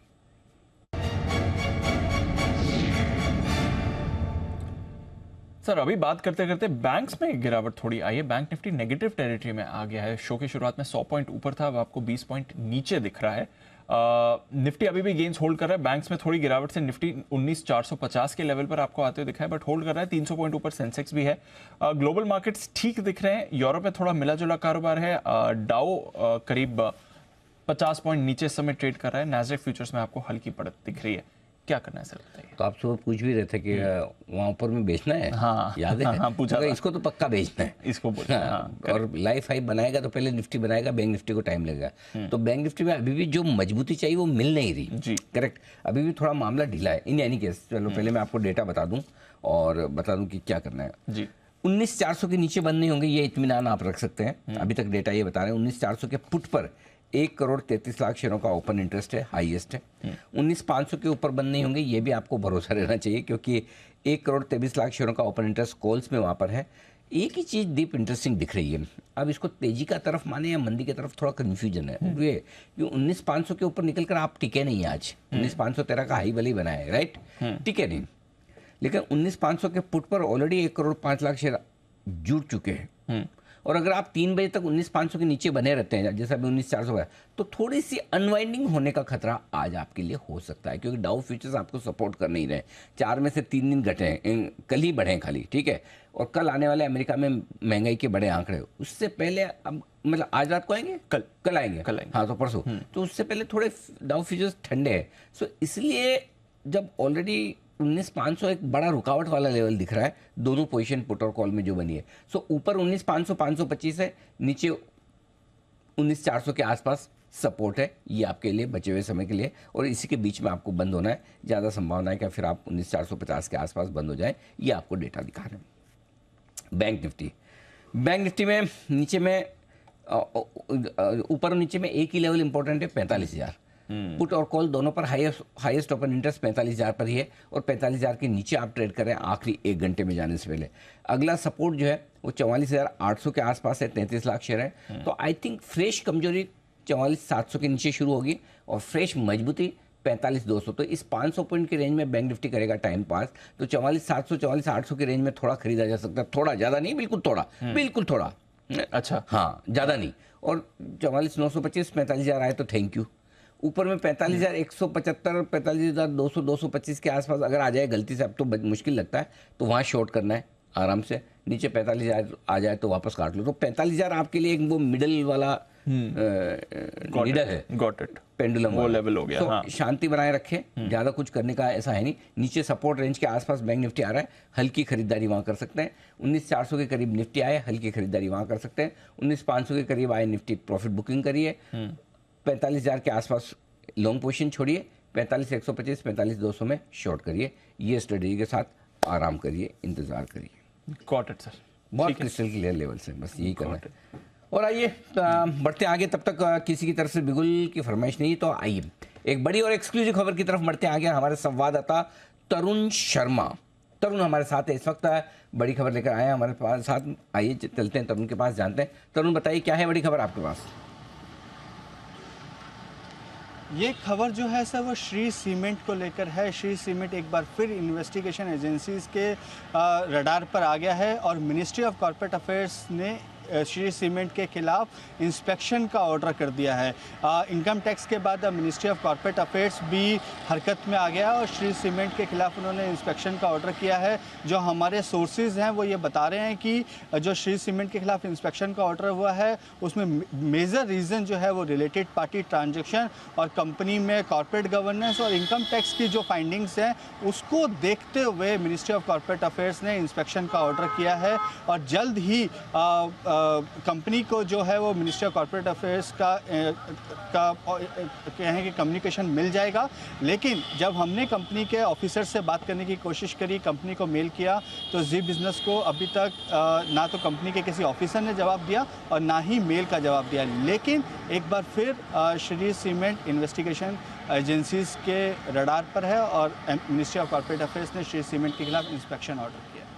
तो आप ये कह रहे हैं कि ministry of corporate affairs MC की तरफ से श्री सीमेंट के खिलाफ एक इंस्पेक्शन का ऑर्डर भेजा गया। इंस्पेक्शन किस वजह से किया जा रहा है, जरा विस्तार से बताएं आप तरुण, क्या वजह है इंस्पेक्शन की? देखिए सर, कुछ दिन पहले इनकम टैक्स ने सर्च की थी, उसके बाद से ही श्री सीमेंट के ऊपर सभी एजेंसीज़ की नज़र थी। तो मिनिस्ट्री ऑफ कॉर्पोरेट अफेयर्स ने अपनी प्रिलिमिनरी इंक्वायरी इस पे शुरू कर दी थी इनकम टैक्स के सर्वे के बाद, और अब उन्होंने अपनी प्रिलिमिनरी इंक्वायरी में ये पाया है कि कुछ रिलेटेड पार्टी ट्रांजेक्शन और कुछ कॉर्पोरेट गवर्नेंस के इशू कंपनी के अंदर है, जिसके लिए एक स्पेसिफिक इंस्पेक्शन कराया जाना ज़रूरी है। इस वजह से मिनिस्ट्री ऑफ कॉर्पोरेट अफेयर्स का जो डायरेक्टर जनरल का जो ऑफिस होता है वो इंस्पेक्शन का ऑर्डर देता है, उन्होंने ये कंपनी के खिलाफ इंस्पेक्शन का ऑर्डर दिया। अच्छा, आप ये बता रहे हैं कि पहले भी आपने एक एक्सक्लूसिव खबर दी थी कि किस तरह से कुछ और इंक्वायरी हुई है, क्या ये उसी से जुड़ा हुआ मामला है या अलग है एकदम? देखिए सर, एक मुद्दा वो ज़रूर है कि इनकम टैक्स ने जो अपना सर्वे किया था उसमें बोगस क्लेम की शिकायत इनकम टैक्स को थी। इनकम टैक्स ने उसी के लिए कंपनी के ऊपर सर्वे किया था, इस वजह से लेकिन जब उनकी फाइंडिंग्स आई, कई मीडिया रिपोर्ट्स में ऐसा कहा गया कि 23,000 करोड़ के आसपास का टैक्स इवेज़न है। ये हम जी बिज़नेस इंडिपेंडेंटली वेरीफाई नहीं करता है, लेकिन एक ये मुद्दा ज़रूर है ये इंस्पेक्शन ऑर्डर करने के लिए। लेकिन कई और भी ऐसे instances ministry of corporate affairs को मिले हैं जिसको वो फर्दर इन्वेस्टिगेट करना चाहते हैं। इस वजह से उन्होंने हाल ही में इस हफ्ते कंपनी के खिलाफ इंस्पेक्शन ऑर्डर किया। ओके, तो ये है श्री सीमेंट पर बड़ा एक्शन आता हुआ दिखा है एमसी की तरफ से, मिनिस्ट्री ऑफ कॉर्पोरेट अफेयर्स की तरफ से। यहाँ पर related party transaction, corporate governance और इनकम टैक्स से रिलेटेड मुद्दों पर काफी सारी इंपॉर्टेंट बड़ी चीजें निकल कर आई। हाँ, एक साथ काफी बड़ी चीजें आती हुई दिख रही है। स्टॉक हल्के फुल्के दबाव में भी, फ्लैट है, दबाव में तो नहीं कहेंगे, लगभग कली के लेवल के आसपास ट्रेड करता हुआ दिख रहा है। लेकिन बड़ा एक्शन, क्योंकि पिछली बार भी मुझे याद है जब ये खबर हुई थी राजस्थान की इनकी यूनिट्स को लेकर जो खबरें आई थी, उसके बाद स्टॉक में काफी दबाव दिखा भी था। 2 दिन तक स्टॉक काफी प्रेशर में रहा, 8-10% रहा। एक बार जरा चार्ट्स पर राय ली जाए कि क्या वाकई में कुछ बड़े संकेत हैं कमजोरी के, क्या करना चाहिए? सुमित जी, जरा श्री सीमेंट के चार्ट्स देखिए, नजर डालिए। अनिल जी, श्री सीमेंट के अंदर अनिल जी ऊपरी लेवल से मेरे को ऐसा लग रहा है कि थोड़ा सेलिंग प्रेशर देखने को मिल सकता है। स्टॉक के अंदर वैसे भी पिछले 15 दिनों के अंदर दबाव देखने को मिला है, उसके बाद एक पुलबैक आया और पुलबैक के बाद वापस से ऊपरी लेवल पे सेलिंग प्रेशर देखने को मिल रहा है। तो इसके अंदर जो इमीडिएट चार्ट्स के ऊपर सपोर्ट दिखाई दे रहा है वो 23,800 के पास है, 23,800। ये लेवल टूटने के बाद एक अच्छा फॉल देखने को मिलेगा और फिर एक अच्छी गिरावट स्टॉक में आ सकती है। स्टॉक में तेजी बनेगी जब स्टॉक ऊपर में 24,500 के ऊपर सस्टेन करेगा। जब तक ये 24,500 के ऊपर सस्टेन नहीं करता है तब तक इसमें तेजी नहीं करनी है, दबाव देखने को मिल सकता है। 24,800 का लेवल टूटने के बाद 700 से 800 पॉइंट का फॉल स्टॉक में देखने को मिल सकता है। बेटर रहेगा एक बार टाइमिंग लॉन्ग पोजीशंस अवॉइड करेंगे तो। ओके, तो ये है आपके लिए श्री सीमेंट। थोड़ा लॉन्ग पोजीशन अवॉइड करिए, खबरों का भी दौर इसके लिए अच्छा इस समय नहीं आ रहा है, कुछ सीरियस चार्जेस पर इन्वेस्टिगेशन चल रही है। और आइए एक स्पेस जिसकी अभी हम बात कर रहे थे जहां पर बड़ी गिरावट आपको आती दिखी और वह आपकी सारी केमिकल कंपनियां, बहुत दबाव है। आइए एक बार समझें आशीष के साथ क्या हो रहा है यहाँ पर। आशीष बताइए। दीपांशु, केमिकल कंपनीज के लिए अगर आप देखें तो लगातार नेगेटिव खबरें आ रही हैं। अभी तक हम देख रहे हैं कि लगातार न्यूज़ को ये चल रहा है कि रिजल्ट इनके काफ़ी कमज़ोर होंगे, चाइना से सप्लाई बढ़ती जा रही है। इसके चलते चैनल चेक्स भी जो सजेस्ट कर रहे हैं वो है कि कीमतें घट रही हैं। अब खास बात है कि एग्रो केमिकल्स पर आज आपको थोड़ा सा दबाव देखने को मिला और इसके पीछे कारण ये है कि यूएस की जो दिग्गज कंपनी है FMC कॉरपोरेशन, इसने अपने आय के गाइडेंस को बढ़ाया Q2 के लिए और पूरे साल के लिए अगर आप देखें तो गाइडेंस घटाया है और ये काफ़ी सिग्निफिकेंट हो जाता है क्योंकि ना कि सिर्फ यूएस की दिग्गज कंपनी है, वर्ल्ड ओवर देखें पूरी दुनिया में अगर आप देखें तो 5वीं सबसे बड़ी एग्रोकेमिकल कंपनी है जिसने अपने आय के एस्टिमेट्स में कटौती की है। Q2 में अगर आप देखें तो मान रहे कि जो इनके अनुमान थे इससे 30% की गिरावट यहाँ पर देखने को मिल सकती है। पूरे साल में अगर आप देखें तो गाइडेंस इन्होंने 14% से घटाई है। जैसे कि Q2 में जो गाइडेंस था 11,700 से लेके 12,200 करोड़ के आसपास की जो आय है रुपी टर्म्स में आपको बता रहा हूँ वो थी गाइडेंस प्रीवियसली, लेकिन अब इस गाइडेंस को कट करके इन्होंने 8,200 से लेके 8,400 के आसपास कर दिया है। सिमिलरली पूरे साल में अगर आप देखें तो 50,000 करोड़ से लेके 51,000 करोड़ के आसपास की जो है पिछले साल इन्होंने गाइडेंस दी थी जो अब घटकर 42,800 से लेके 44,500 के आसपास करोड़ की आ गई है। तो गाइडेंस में कटौती करीब 14% की है पूरे साल के लिए और क्वार्टर के हिसाब से देखें तो करीब 30% की कटौती है। और इसके पीछे का कारण ये कि एक तो पिछले साल के मुकाबले अगर आप देखें तो क्रॉप्स की कीमतें काफ़ी ज़्यादा घट चुकी हैं, चाइना की तरफ से सप्लाई लगातार बढ़ती जा रही है और इन्वेंट्री लेवल्स का भी जो है नुकसान यहाँ पर देखने को मिल रहा है। दुनिया की पहली ऐसी कंपनी है जिसने सबसे पहले यहाँ पर गाइडेंस कट की है, इसके लिए इम्पैक्ट देखने को मिल रहा है और सभी दिग्गज एग्रोकेमिकल कंपनी जो है इस खबर के चलते रिएक्ट कर रही हैं। तो एग्रोकेमिकल कंपनीज पर आपको ज्यादा इम्पैक्ट दिख रहा है। यूपीएल स्पेशली सुबह से हम देख रहे हैं कमजोर है, पीआई इंडस्ट्रीज में गिरावट आपको दिख रही है, बट यहाँ पर थोड़ा वाइड रेंजिंग इंडस्ट्री इम्पैक्ट आते हुए दिख रहा है। शुक्रिया आशीष ये डिटेल्स हमारे साथ शेयर करने के लिए। चोपड़ा साहब भी हमारे साथ जुड़ चुके हैं और उनसे भी एक बार इस खबर पर राय ली जाए। चोपड़ा साहब, गुड आफ्टरनून सर। वैसे भी कंसर्न थे चाइना की तरफ से ओवर सप्लाई आने की, थोड़े मार्जिन प्रेशर्स की बात चल रही थी, सेल्स पर इम्पैक्ट आ सकता था। अब एक ग्लोबल कंपनी ने भी अपनी गाइडेंस काटी है, एग्रोकेमिकल स्पेस के लिए थोड़ी खराब खबरें चल रही हैं, कैसे देखना सर? मुझे लगता है दीप ये थोड़े समय के लिए समस्या रहेगी और निश्चित रूप से जब हमने देखा कि प्राइसेस बहुत तेज़ी से नीचे आए हैं। एक्चुअली कोई भी कंपनी होती है उसका जो डिस्ट्रीब्यूशन अगर उसका बड़ा है तो पाइपलाइन में बहुत ज़्यादा प्रोडक्ट्स होते हैं, वो हायर प्राइस के होते हैं। वो कई बार क्या होता है कि हायर प्राइस की वजह से वो बिक्री नहीं हो पाती है तो कहीं ना कहीं डिस्काउंट्स देने पड़ते हैं डीलर्स को और कंपनी के बैलेंस शीट पे और बॉटम लाइन पे फ़र्क पड़ता है। तो अगर गाइडेंस एक ग्लोबल कंपनी दे रही है क्योंकि चाइना ने अब सस्ते में प्रोडक्ट देने शुरू कर दिए हैं तो निश्चित रूप से थोड़े समय के लिए चिंता होगी। बट मुझे लगता है पीआई जैसी कंपनी जो ऑलरेडी काफ़ी भाग चुकी थी और उसने लगभग 4,000 के ऊपर के स्तर टच किए थे, तो थोड़ा सा करेक्शन में यदि ये स्टॉक मिलता है तो मेरे हिसाब से कोई बुराई नहीं है। अगर ये 3200-3300 मिलता है तो निश्चित रूप से पीआई इंडस्ट्री ऐसा कंपनी लेना चाहिए। वैसे ही और दूसरी जो धानुका एग्रीटेक है, इंसेक्टिसाइड्स इंडिया है, कई सारी दूसरी कंपनीज हैं जो ऑलरेडी गिरी पड़ी हैं या थोड़ी सी और गिरे, तो मुझे लगता है कि गिरावट में लेना चाहिए क्योंकि एक मुझे लगता है कि एग्रोकेमिकल स्पेस ऐसा स्पेस है जो जिसकी रिक्वायरमेंट हमेशा रहेगी। कंजम्पशन भारत की कंजम्पशन से रिलेटेड है और समहाउ अच्छे मॉनसून के बाद जो फर्टिलाइज़र हैं और एग्रोकेमिकल कंपनी जनरली अच्छा करती हैं। तो यदि नीचे में कंपनीज मिल रही हैं तो थोड़ा से और वेट करना चाहिए और लेने की चेष्टा करनी चाहिए। बहुत अच्छे लेवल्स पे अच्छी कंपनीज अवेलेबल हैं। ओके, तो बहुत अच्छे लेवल पर अच्छी कंपनीज अवेलेबल हैं, थोड़ा इंतजार करिए, डिप पर आपको मौके भी मिलेंगे। बट पीसीबीएल पर रखिए नज़र, आज वैसे बजेंगे क्योंकि नई कैपेसिटी इन्होंने कमीशन करी है, उसके वजह से स्टॉक में एक्शन था, बट नतीजे भी आए हैं। नतीजे कुछ ज़्यादा खास on the face of it दिख नहीं रहे। कुणाल जी, आप चार्ट ज़रा पुल अप कर लीजिए पीसीबीएल की।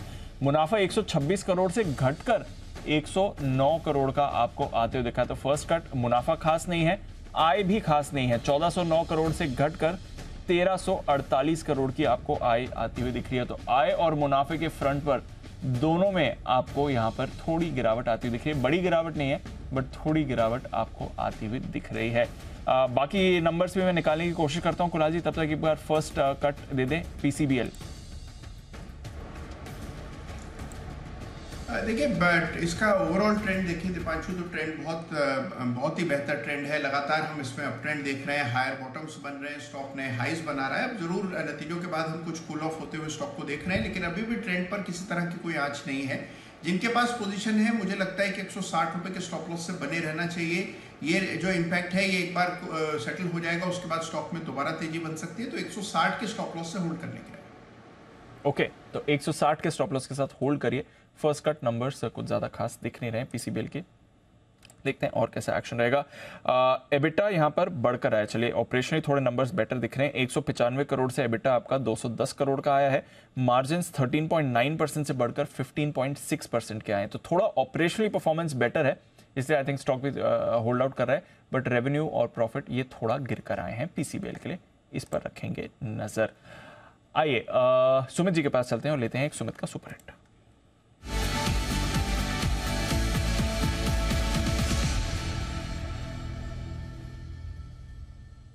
बताएं सुमित जी।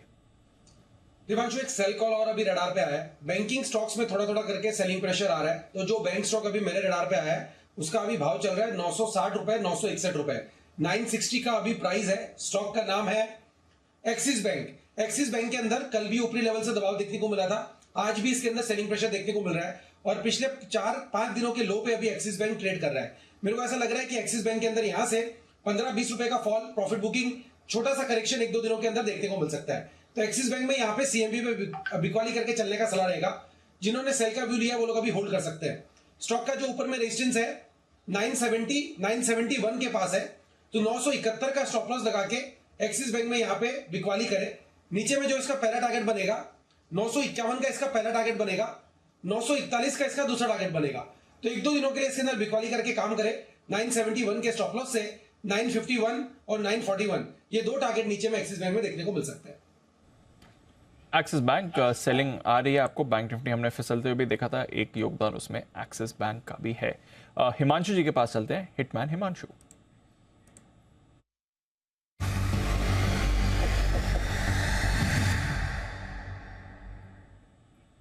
बताएं हिमांशु जी। दीप, आरबीएल बैंक में एक तेजी बनती हुई नजर आ रही है। मुझे लगता है कि जिस हिसाब से चार्ट फॉर्मेशन बना है, जैसे ही ये बैंक निफ्टी थोड़ा सा सपोर्ट करना शुरू करेगा, आरबीएल बैंक में एक अच्छा मूव देखने को मिल सकता है। तो यहाँ पर खरीदारी करके चलने की सलाह है। 195 के आसपास के फ्यूचर्स के लेवल्स हैं। स्टॉप लॉस मेंटेन करेंगे 192 रुपए का। मेरा मानना है कि 204 से 205 रुपए तक के टारगेट्स तो शायद 1 से 2 दिनों में, लेकिन थोड़ा सा अगर लंबा नजरिया है तो ये स्टॉक 215, 220 रुपए तक की मूव दिखाने के लिए तैयार है।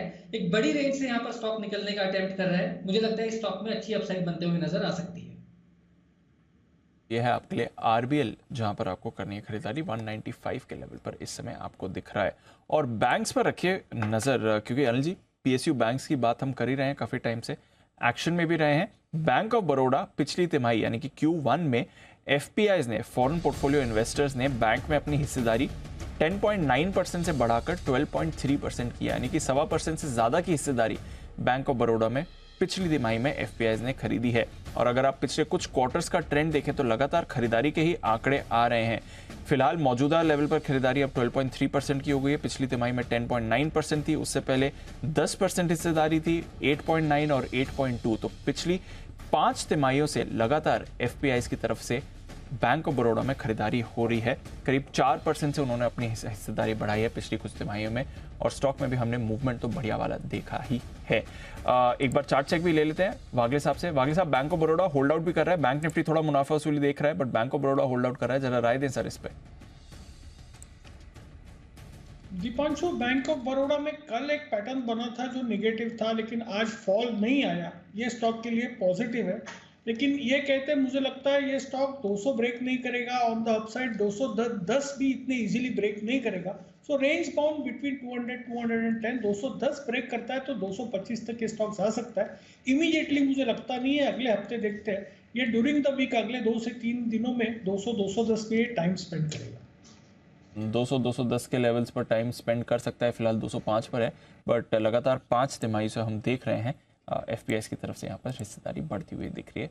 तो अच्छा एक्शन बैंक ऑफ बड़ौदा के लिए माना जाएगा। आइए बढ़ते आगे, और सिद्धार्थ जी भी हमारे साथ कार्यक्रम में शामिल होने को तैयार हैं, और आइए उनके लिए एक बिगुल सुपर सिट का।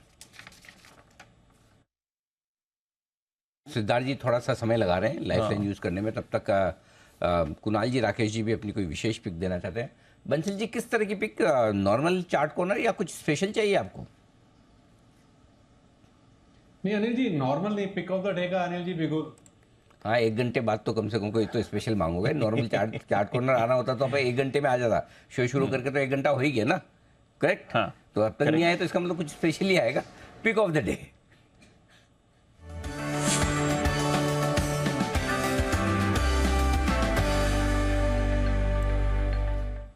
बताएं सर। अनिल जी, इसमें ना 2 चीज़ें स्पेशल हैं। एक तो स्पेशल ये है कि स्टॉक के अंदर मल्टी ईयर ब्रेकआउट है और बड़ी तेजी का प्रबल दावेदार है।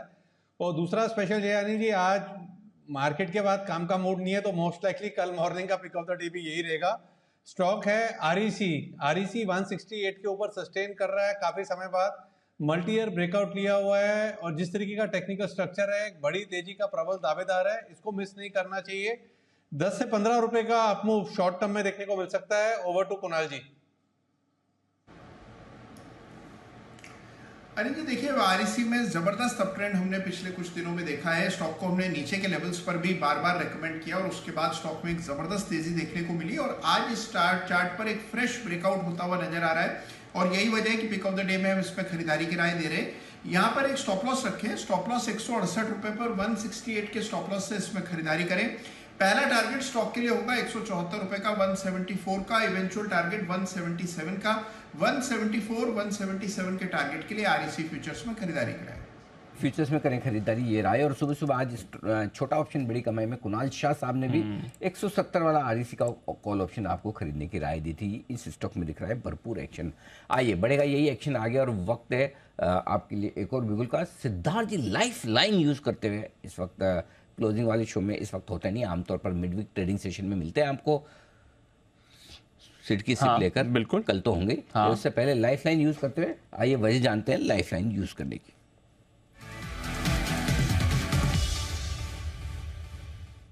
सिद्धार्थ जी, पूरे बिजी दिन में जब आपके पास बहुत ज़्यादा काम होता है, क्लाइंट्स, रिसर्च, रिपोर्ट, सब कुछ, उस समय आपने लाइफ लाइन यूज़ की, बताएं सर क्या खास वजह है?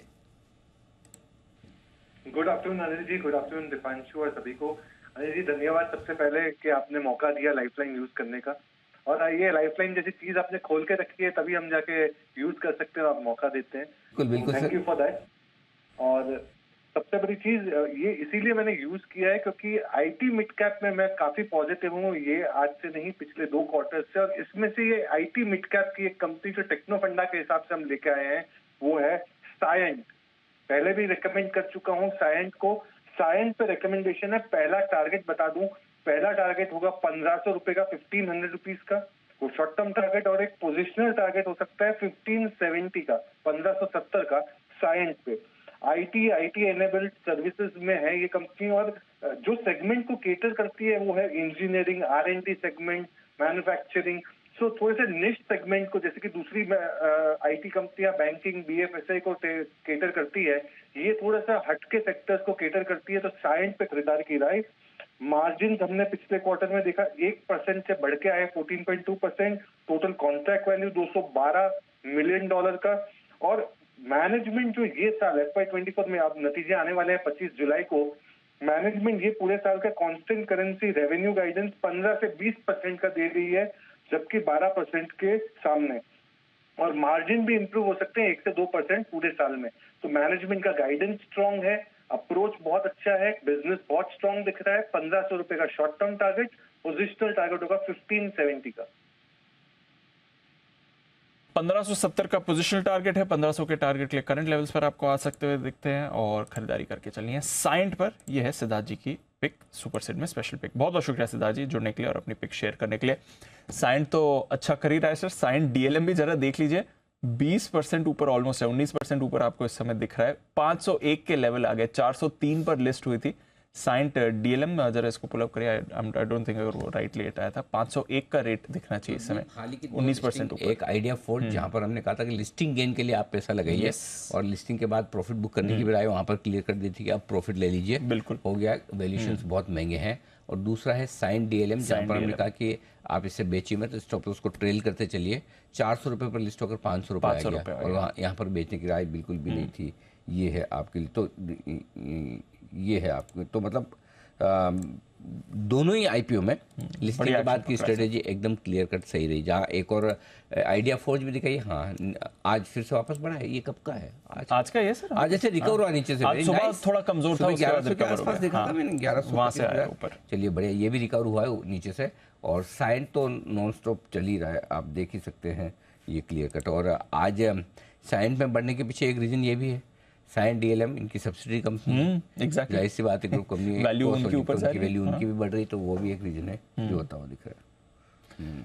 चलिए, तो ये है आपके लिए पूरा action sign DLM idea forge में। आइए नितिन जी भी हमारे साथ तैयार, करते हैं उनका स्वागत निफ्टी के निशानेबाज नितिन मुरार का।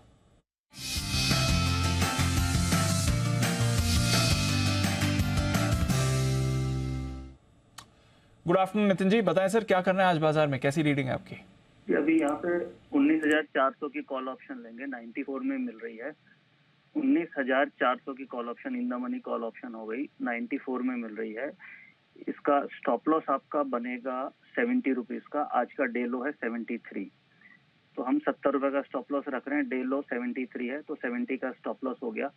और इसके फर्स्ट टारगेट बनेंगे 125 रुपए का।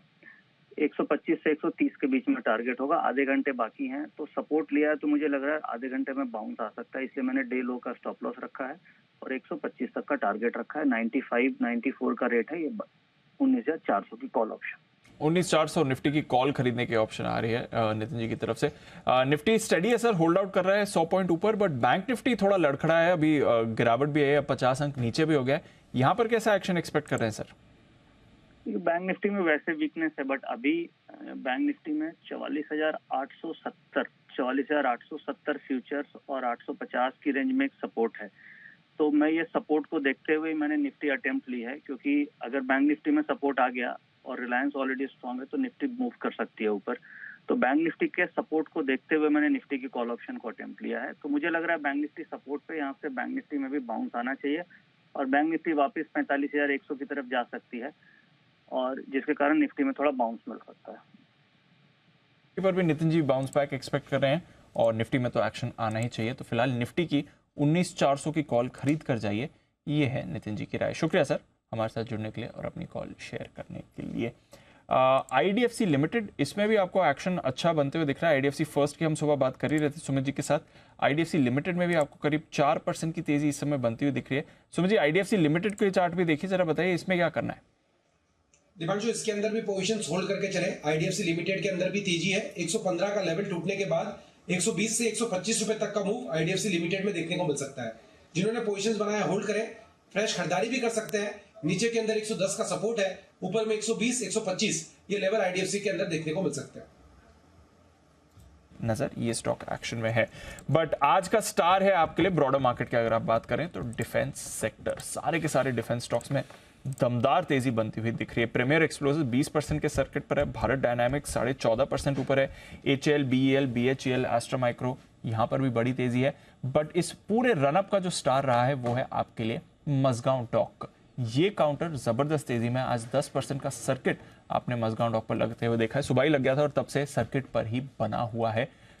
जबरदस्त एक्शन है, जब से आईपीओ आया है, लिस्टिंग हुई है, लिस्टिंग के बाद डिप आया है, डिप के बाद रैली आई है। थ्रू आउट अनिल जी का कन्विक्शन रहा है, रखिए अपने पास, अगर मौका मिले और ऐड करिए और अभी भी बने रहिए। एक बार अनिल जी से राय लेंगे, उससे पहले अब तक जो सलाह दी अनिल जी ने वो देख लेते हैं। इसके लिए तो दीप ऐसा है ना, आप चाहें तो मैं आपको भी आधा दिन की छुट्टी दे सकता हूं, जाके आप आईपीओ में पैसा लगाएं। मतलब ये मस्ट अप्लाई है, लगाना ही लगाना है। इसमें तो मतलब कोई सोचने की बात ही नहीं है। ऐसी अच्छी कंपनी मार्केट में आ रही है, पैसा डबल है, लिस्टिंग पे पैसा डबल है दीप। मुझे लगता है कम से कम ये दुगुना तो लिस्ट होना चाहिए। इसका भाव कम से कम 300 तो बनता ही बनता है। तो मैं बहुत बहुत बहुत एक्सट्रीमली बुलिश हूं इस आईपीओ पे। याद है वो आईपीओ की चर्चा, आई थिंक हाफ डे ले भी लेना चाहिए। ले लेते तो आज 10 गुना पैसा, 10 गुना पैसा होता, 10 गुना से भी ज्यादा, 10 गुना से भी ज्यादा। इनफैक्ट उसके बाद भी 165, 170, 225 जब आया, 165, 70 आया, तब भी हमने बहुत स्ट्रॉन्गली कहा था। लोग कहते थे कि अभी इतना गिर गया है वापस ये, तब हमने कहा कि इसको, और मेरे ख्याल से भी हाल ही में भी बात हुई थी, तब तो मैं वही बोल रहा नीचे था। डिप आया था तब आपने कहा था कन्विक्शन रखा था, आईपीओ पे तो रखा ही था, और बीच बीच में जब भी इस काउंटर पर बात हुई है 800 के लेवल पर बात हुई थी, मुझे याद है 1000-1100 पर बात हुई थी, मैनेजमेंट रिसेंटली आया था हमारे पास न्यूज़ पर में, तब भी बात हुई थी, बढ़िया ऑर्डर्स की बात कर रहे थे, तब भी आपने कहा था इसे रखिए, इसे जाने नहीं दीजिए, और देखिए क्या मूव आ रही है सर। तो 12 अक्टूबर को न्यूज़ पर यूज था, तब 593, 12 अक्टूबर 2022 593 का भाव था, ठीक है। 6 जून 2023 अभी वापस मैंने 1047 का भाव था, और मुझे याद है तब भी आपने पूछा था, मैंने कहा हाथ मत लगाना, देखना भी मत, सोचना भी मत कि बेचना है, याद है। और जून से अभी तक पूरा एक महीना ढंग से, जुलाई पूरा, मतलब 6 जून से आज कितना हम 11 जुलाई हुआ, एक महीना, सवा महीना, है ना। देख लीजिए 1050 वाला 1600 है, करेक्ट। और फिर आपको एक ही बात बोलता हूँ दीप, हाथ मत लगाना, हाथ नहीं लगाना, सोचना भी मत बेचने का, देखना भी मत, ये तो पोर्टफोलियो में रहेगा ही रहेगा। बेचा बहुत पाप लगे, मैं बता रहा हूँ अगर जाने दिया। क्यों, अरे कितने शेयर ऐसे होते हैं जहाँ एंट्री अच्छी हो जाती है आपकी। बिल्कुल सर। और जहाँ पे 10-10 साल का काम है इन कंपनियों के पास, एग्जैक्टली, प्रॉफिटेबल रेवेन्यू साफ दिख रहा है, प्रॉफिट साफ दिख रहा है, टॉप क्लास मैनेजमेंट है, almost monopoly kind of business है, ठीक है। अगर समझो इकोनॉमी खराब भी हो जाए कहीं 2-4-5 साल में कभी भी, तब भी इनके पास तो बिजनेस है ना। करेक्ट। तो जब खराब इकोनॉमी होगी तो कम से कम वो कंपनियां जिनके पास बिजनेस है वो तो बची रहेंगी। बिल्कुल बिल्कुल। अच्छा, दूसरा एडवांस लेके काम करते हैं, कैश का काम है सारा, पहले पैसे दो फिर बनाएंगे। एग्जैक्टली। मतलब और इससे बढ़िया बिजनेस क्या। अच्छा, प्रमोटर सरकार है तो कोई गवर्नेंस इशू भी नहीं है आपके लिए, राइट। सो इससे बढ़िया क्या ढूंढने जाओगे आप लाइफ हाई पे, और क्या ढूंढना है। एग्जैक्टली। और 150 रुपये आप इशू प्राइस के आसपास, इशू प्राइस कितनी 100-125 रुपये थी मेरे ख्याल से, 125 रुपये इशू प्राइस थी, ठीक है। अब 216-220 के आसपास लिस्ट हुआ, 165 आया, वहां से नॉन स्टॉप भाग रहा है 145, ठीक है, 150 हुआ, 10 गुना हुआ। अब आज जैसे बढ़ा है 10%, तो एक गुना तो आपके लिए आज बढ़ गया। 100% अगर आपने लेके रखे हैं आईपीओ के जमाने के, तो 100% रिटर्न है ना। Yes sir. एक दिन में डबल हो रहा है पैसा आपका। तो इस तरह के जब मूव आते हैं उसमें बड़ा फायदा होता है। तो मैं फिर बोलूँगा बहुत बढ़ गया है, ज़्यादा बढ़ गया है, इसलिए बेचना नहीं है। और मैं आपको याद होगा जब आप बात कर रहे थे डिफेंस अभी भी, तो मैंने ये चीज़ बोली कि डिफेंस में अगर साल में 10% 15% का भी रिटर्न डिफेंस स्टॉक देता है तो बहुत सारे फंड्स के लिए वो अच्छा है। क्योंकि लाइफ हाई पे आप वो स्टॉक लेना चाहते हैं जहाँ रेवेन्यू और प्रॉफिट की विजिबिलिटी है, वहाँ पे 10% भी प्रॉफिट बनने की संभावना हो तो भी बहुत है। ये तो स्टॉक 10% दिन में बढ़ रहे हैं, तो इसीलिए तब से लेकर अब तक भी चल रहे हैं और चलेंगे भी। इसलिए डिफेंस तो रखना ही रखना है, इसमें कोई डाउट ही नहीं। सदाबहार थीम है, बिल्कुल छोड़ना नहीं। बिल्कुल छोड़ना नहीं है ना, बिल्कुल। तो डिफेंस पर तो कन्विक्शन बनाए रखना है। और क्या जबरदस्त मूव आई है मस्का डॉक में। एक बार चोपड़ा साहब से भी बात कर ली जाए। चोपड़ा साहब, डिफेंस स्टॉक्स रेडार पर हैं। प्रधानमंत्री जी 2 दिन बाद फ्रांस भी जा रहे हैं, कुछ बड़ी डिफेंस डील साइन भी हो सकती हैं। थोड़ी और डिटेल्स भी हम उस पर लेकर आएंगे, बट क्या अप्रोच होनी चाहिए सर, और स्पेशली मस्का डॉक इतनी बड़ी रैली के बाद?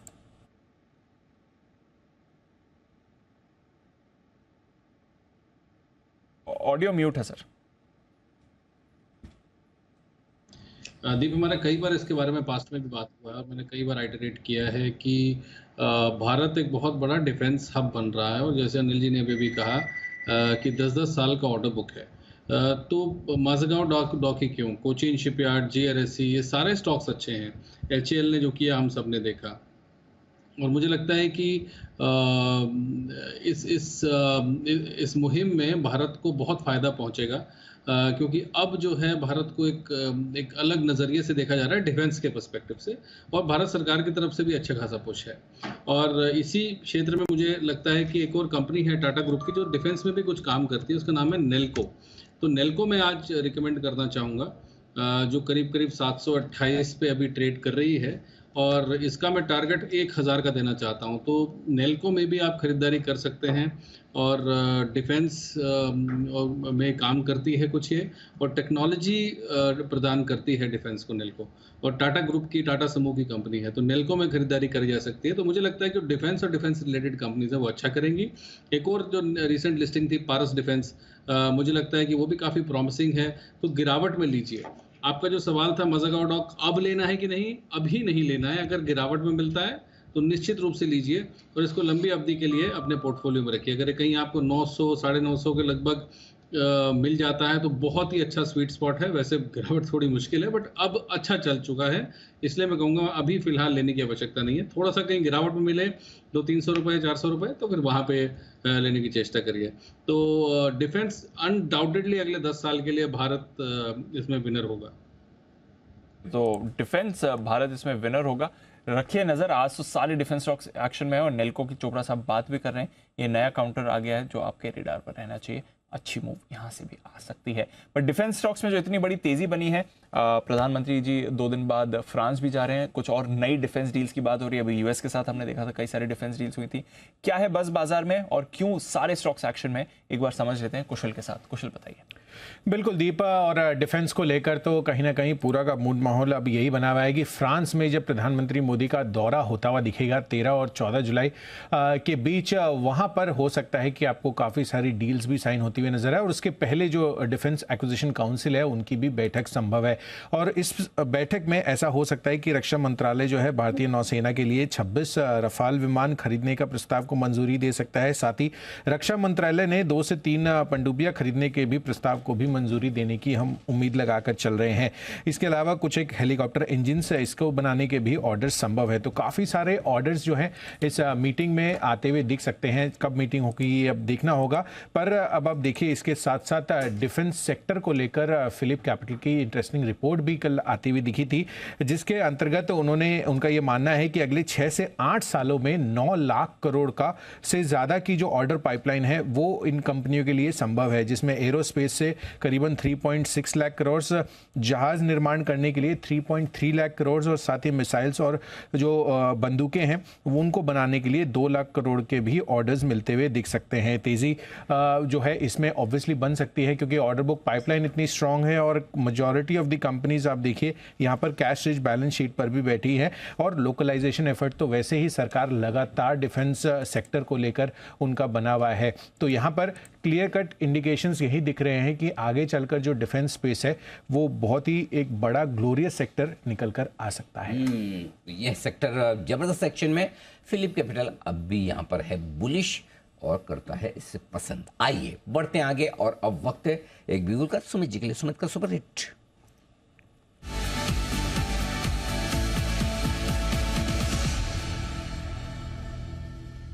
सुमित जी बताएं सर। अनिल जी, मार्केट्स में थोड़ा सेलिंग प्रेशर देखने को मिल रहा है, तो एक सेल कॉल अभी मेरे रडार पे आया है। स्टॉक का अभी भाव चल रहा है 325 रुपए, 324 रुपए, 324, 325। फाइनेंशियल स्टॉक्स और बैंकिंग स्टॉक्स में थोड़ा सा दबाव है, तो जो स्टॉक अभी मेरे रडार पे आया है उसका नाम है Mahindra and Mahindra finance. M&M finance के अंदर दबाव है, कल भी दबाव था, परसों भी दबाव था और आज भी स्टॉक के अंदर दबाव देखने को मिल रहा है। कल का लो अभी ब्रेक हो रहा है। M&M फाइनेंस के अंदर मेरे को लग रहा है कि यहां से नीचे में 318 रुपए का पहला टारगेट बनेगा, 315 रुपए का दूसरा टारगेट बनेगा। स्टॉक का जो ऊपर में रेजिस्टेंस है 330 रुपए, 331 रुपए के पास है, तो 330 के स्टॉप लॉस से M&M फाइनेंस के अंदर यहां पे बिकवाली करके चलने का सलाह रहेगा। नीचे के अंदर 315 रुपए तक के लेवल ट्रेडिंग के लिहाज से 1-2 दिनों के अंदर देखने को मिल सकते हैं। तो बिकवाली करे M&M फाइनेंस 330 के स्टॉप लॉस से और नीचे में टारगेट 315 का रहेगा। सुमित जी बड़ा जबरदस्त है, बिकवाली के मूड में भी आ रहे हैं, है ना। तो एबी के सारे सेल कॉल्स ही आए हैं। दूसरी एनबीएफसी जिसे बेचे हैं सुमित जी।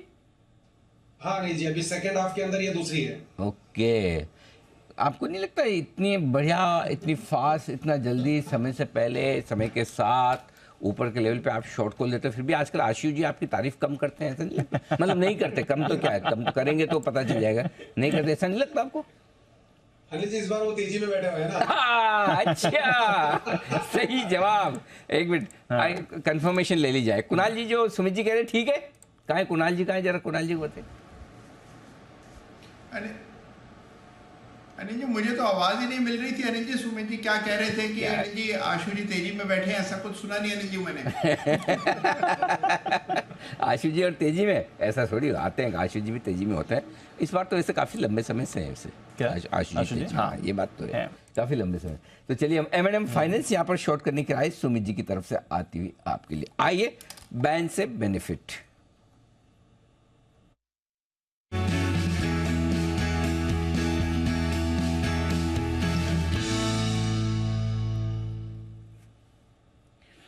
आशीष जी, आपकी एब्सेंस में बहुत काम किया कुशल ने, पूछो। इतनी लंबी लिस्ट कर दी है।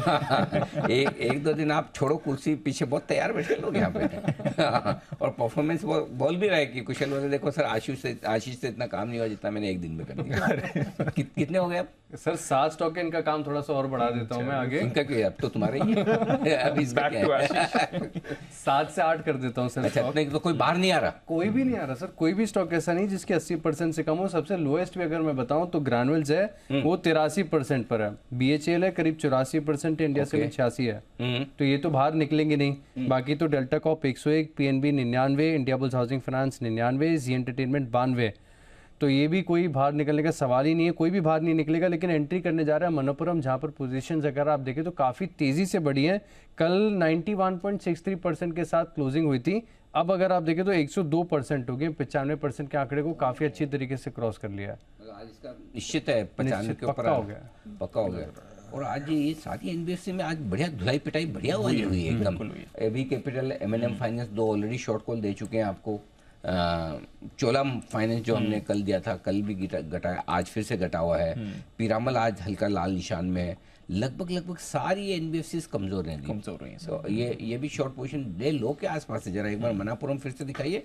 मेरे ख्याल से जी हाँ 135 के आसपास खाई, 131.40। जी हाँ, ये डे लो के आसपास ट्रेड कर रहा है। इसका मतलब ये कि थोड़े लॉन्ग ट्रैप हुए हैं और शॉर्ट पोजीशन बनी है, तो थोड़ा सा एनबीएफसी में ट्रेड शॉर्ट साइड पे बन रहा है, या सावधान रखें। तो ये जो कमजोर दिखा रहा है चार्ट्स, जरा आज के बैन में जाने की तैयारी में भी है, जरा इस पर एक बार नजर डाली जाए और पूछा जाए। वागले साहब, चार्ट्स देखिए मनापुरम के कैसे दिख रहे हैं?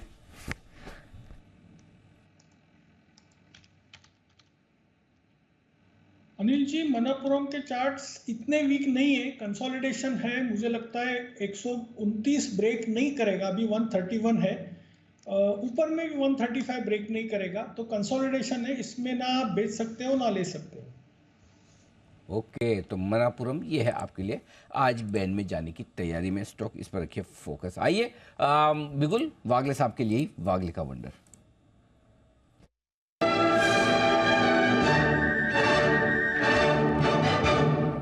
बताएं सर। अनिल जी, कल भी हमने ये स्टॉक बेचा था, आज भी मुझे इसी को बेचना है। एक्सिस बैंक में एक पैटर्न डेवलप हो रहा है जो वीक है। सुमित जी ने ऑलरेडी पहले बात की इससे। अभी 957 का भाव है, अभी यहाँ पर बेचे। 963 का आपका स्टॉप लॉस होना चाहिए, और मेरा मानना है 940 से 938 तक के लेवल्स आपको कल देखने को मिल सकते हैं। ओके, तो ये है आपके लिए एक्सिस बैंक। अभी इसकी बात चल रही थी। सुमन जी की तरफ से सेल कॉल आया था, वागले साहब की तरफ से भी सेल कॉल आ रहा है, तो थोड़ा प्रेशर इस पर बन रहा है।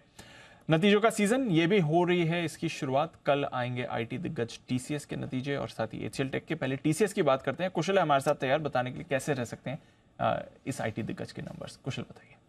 बिल्कुल दीप, आमतौर पर हम जब पहली तिमाही के नंबर्स देखते हैं आईटी काउंटर्स के, वो अच्छे रहते हैं। वहाँ पर स्ट्रॉन्ग एक्चुअली जो है, आपको पिछली कई तिमाहियाँ ऐसे जो फर्स्ट क्वार्टर रहा है वहाँ पर स्ट्रेंथ देखने को मिली है। पर ऑन द कॉन्ट्रेरी इस बार जिस तरह से ग्लोबल मैक्रो इकोनॉमिक सिचुएशन थोड़ी सी ख़राब होती हुई दिखी है, उस वजह से थोड़ा धीमापन रह सकता है। इसी कारण आप देखिए कॉन्स्टेंट करेंसी आई ग्रोथ टीसीएस की करीबन 0.4% ही बढ़ती हुई नज़र आ सकती है। डॉलर आई में लगभग 0.8% की ग्रोथ हम उम्मीद कर चल रहे हैं। तो सब 1% ग्रोथ आपको डॉलर रेवेन्यू में टीसीएस की बन सकती है। $725 करोड़ कंपनी अपना रेवेन्यू पोस्ट कर सकती है। यही नहीं, अगर आप कामकाजी मुनाफे की तरफ भी नज़र डालें तो करीबन 4.5% का फॉल उम्मीद लगाकर चल रहे हैं 13,875 करोड़ पर, और मार्जिन्स भी 24.5% से घटकर तिमाही आधार पर 23.3% कंपनी घोषित कर सकती है। मुनाफा 10,900 करोड़ पर रह सकता है, यहाँ पर भी 4-4.5% की फॉल एक्सपेक्टेड है। अब जिस तरह से यहाँ पर काफ़ी सारी डील्स डेफर होती हुई दिख रही हैं, कुछ प्रोजेक्ट्स भी रद्द होते हुए नज़र आ रहे हैं, उस वजह से कंपनी की आय पर आपको दबाव थोड़ा सा देखने को मिल सकता है। दबाव इन द सेंस लार्जली सपाट ही रहने की उम्मीद हम लगाकर चल रहे हैं। और जो कमज़ोर आय ग्रोथ है वो इसलिए भी हो सकती है क्योंकि आगे चलकर हो सकता है कि डील पाइपलाइन बहुत ज़्यादा स्ट्रांग नहीं हो। तो इस पर कमेंट्री क्या आती है, ये एक बड़ा फोकस रहेगा। एंड बीएफएसआई ऑफ कोर्स जो एक बड़ा कॉज ऑफ कंसर्न अभी तक बना हुआ है, खासकर नॉर्थ अमेरिका रीजन में, उसको लेकर कंपनी क्या कहती है, सारे बाजार की नज़र उस पर भी बनी रहेगी। तो नंबर्स कुछ खास नहीं रहे, नंबर्स बहुत ज़्यादा खास नहीं दिख रहे हैं। चोपड़ा साहब, कोई व्यू टीसीएस पर नंबर से पहले, और इस बार आईटी अर्निंग्स पर भी जेपी मॉर्गन की कल ही रिपोर्ट भी आई है, वो भी ज्यादा पॉजिटिव बात नहीं कर रही है, गाइडेंस को लेकर भी कंसर्न्स हैं। आपकी क्या अप्रोच होगी सर? दीप, क्या होता है कई बार ऐसी कंपनीज जो बहुत अच्छी क्वालिटी की होती हैं बहुत समय तक साइडवेज रहती हैं, मगर इन कंपनीज को ना बेलवेदर कहा जाता है। तो आईटी बेलवेदर, अगर आप टीसीएस की बात करें या इन्फोसिस की बात करें, एचसीएल टेक की या टेक महिंद्रा की, ये जो टॉप 5, 7, 10 कंपनीज हैं, इवन मिड कैप आईटी में भी बहुत अच्छे ऑप्शंस हैं। बहुत अच्छा कंसोलिडेशन देख चुकी हैं, गिरावट देख चुकी हैं। मुझे लगता है थोड़ा सा भी अगर पॉजिटिव इम्पैक्ट देखने को मिलेगा रिजल्ट में तो ये यहाँ से चलने के लिए तैयार हैं। अगर मैं टेक्निकली भी देखूँ तो इसमें एक गोल्डन क्रॉसओवर बनने वाला है टीसीएस में, जो कि एक बहुत अच्छी पॉजिटिव बात है। तो मुझे लगता है कि ये, और मैं पहले भी बोलता आया हूँ कि टीसीएस जैसी कंपनी को एक्यूमुलेट करिए, और ये पोर्टफोलियो कंपनीज हैं, ये बच्चों को देने वाली कंपनीज हैं कि अगर आप अपना पोर्टफोलियो हैंड ओवर करते हैं, विरासत दे के जाते हैं, तो ये विरासत वाली कंपनीज हैं, ये बेचने वाली नहीं है। और काफ़ी समय से 1-1.5 साल से हम देख रहे हैं, जब से वेस्टर्न वर्ल्ड में दिक्कतें आनी शुरू हुई, वॉर हुई और इन्फ्लेशन के इश्यूज आए, ग्रोथ के इश्यूज आए, तो वह तभी से पूरा का पूरा आईटी पैक जो है वो चला ही नहीं है। मुझे लगता है कि अभी भी बहुत अच्छा पोटेंशियल है। टेक्नोलॉजी जिस तरीके से बदल रही है, हमारी दुनिया टेक्नोलॉजी के आसपास घूमती है, और टेक्नोलॉजी हमारी दुनिया के आसपास घूमती है। जो हमारी अभी बातचीत भी हो रही है वो भी टेक्नोलॉजी की देन है कि हम स्काइप के द्वारा या दूसरे किसी माध्यम से इंटरनेट के द्वारा बातचीत कर रहे हैं। ये 10 साल पहले संभव नहीं था। तो मुझे लगता है टेक्नोलॉजी की जो टॉप कंपनीज हैं वो लेने वाली हैं, इंक्लूडिंग टीसीएस। थोड़ा सा भी यदि पॉजिटिव गाइडेंस आया और रिजल्ट्स अच्छे आए, मुझे लगता है कि यहाँ से रिकवरी होनी शुरू हो जाएगी। मैं पर्सनली बुलिश हूँ आईटी पैक पर। तो टीसीएस, एचसीएल, इन्फोसिस, ये एम्फोसिस, ये अच्छी कंपनीज, अच्छे मिड कैप्स, जो टॉप लार्ज कैप्स हैं, उसमें खरीदारी करनी चाहिए। पीपल शुड स्टार्ट निबलिंग, थोड़ा थोड़ा लेना चाहिए। ये है राय आपके लिए सारे आईटी स्टॉक्स पर, दिग्गज आईटी स्टॉक्स पर। और कुणाल जी से मेरा सवाल है बंसल जी के लिए। तो जैसा भी चोपड़ा साहब ने कहा कि ये बड़े बेलवेदर कंपनियां हैं, तो कुणाल जी सवाल आपके लिए है, बंसल जी का ज्ञानवर्धन करने के लिए बताएं सर, आंग्ल भाषा में जो बेलवेदर है इसका क्या मतलब है, और इन बड़ी बड़ी कंपनियों को बेलवेदर क्यों कहा जाता है? आप तो इस भाषा में सिद्धहस्त हैं। अनिल जी देखिए, बेलवेदर मतलब अनिल जी जो पहले आपको आने वाले ट्रेंड के बारे में बताया उसको बेलवेदर कहते हैं। तो जो सबसे आगे चल रहा होता है उसको बेलवेदर कहते हैं अनिल जी। तो अनिल जी वेदर के बारे में मतलब एक तरह का आपको अनुमान बता रहा है कि आने वाले समय में क्या होगा, तो उसको बेलवेदर कहा जाता है। ओके, तो आप में और बंसल जी में बेलवेदर कौन है?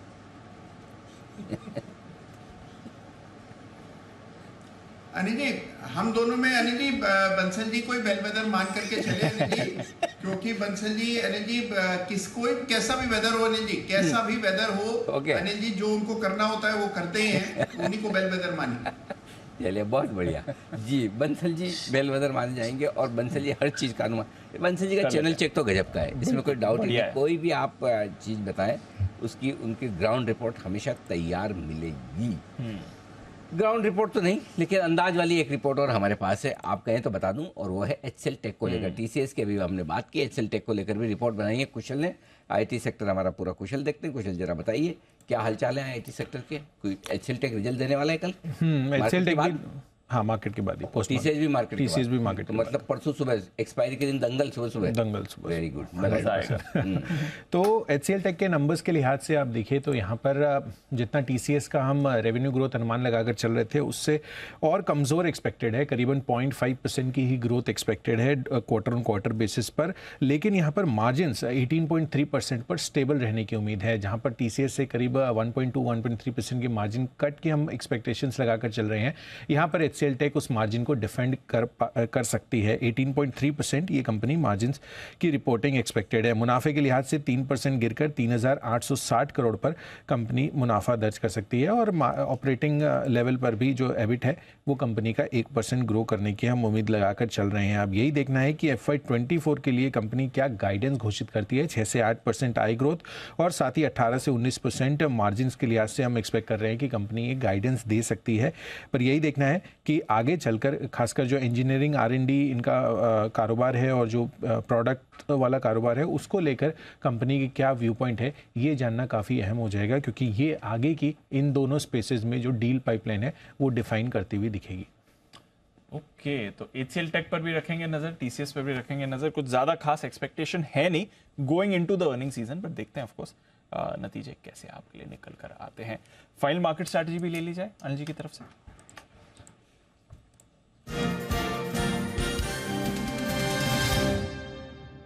सर, हालांकि बैंक निफ्टी थोड़ा खराब हुआ है, पिछले कुछ मिनटों में डाउ फ्यूचर्स सुधरा है। 2:30 बजे की स्ट्रैटेजी में 60-65 अंक नीचे था डाउ फ्यूचर्स, अब आपको 20 अंक ऊपर दिख रहा है। नाज़डैक फ्यूचर्स आपको हल्की बढ़त दिखा रहे हैं, S&P फ्यूचर्स में भी खरीदारी है, तो अमेरिकी फ्यूचर्स एक्चुअली थोड़ा सुधरे हैं। यूरोप के बाजार ठीक ठाक हैं, रुपया 20 पैसे मजबूत है, कल 19 पैसे मजबूत होकर बंद हुआ था, तो 2 दिन में अच्छा पुल बैक रुपया भी आपको दिखा चुका है। क्या करके जाना है सर? कोई ऐसा बड़ा डेटा आज शाम आने नहीं वाला यूएस में?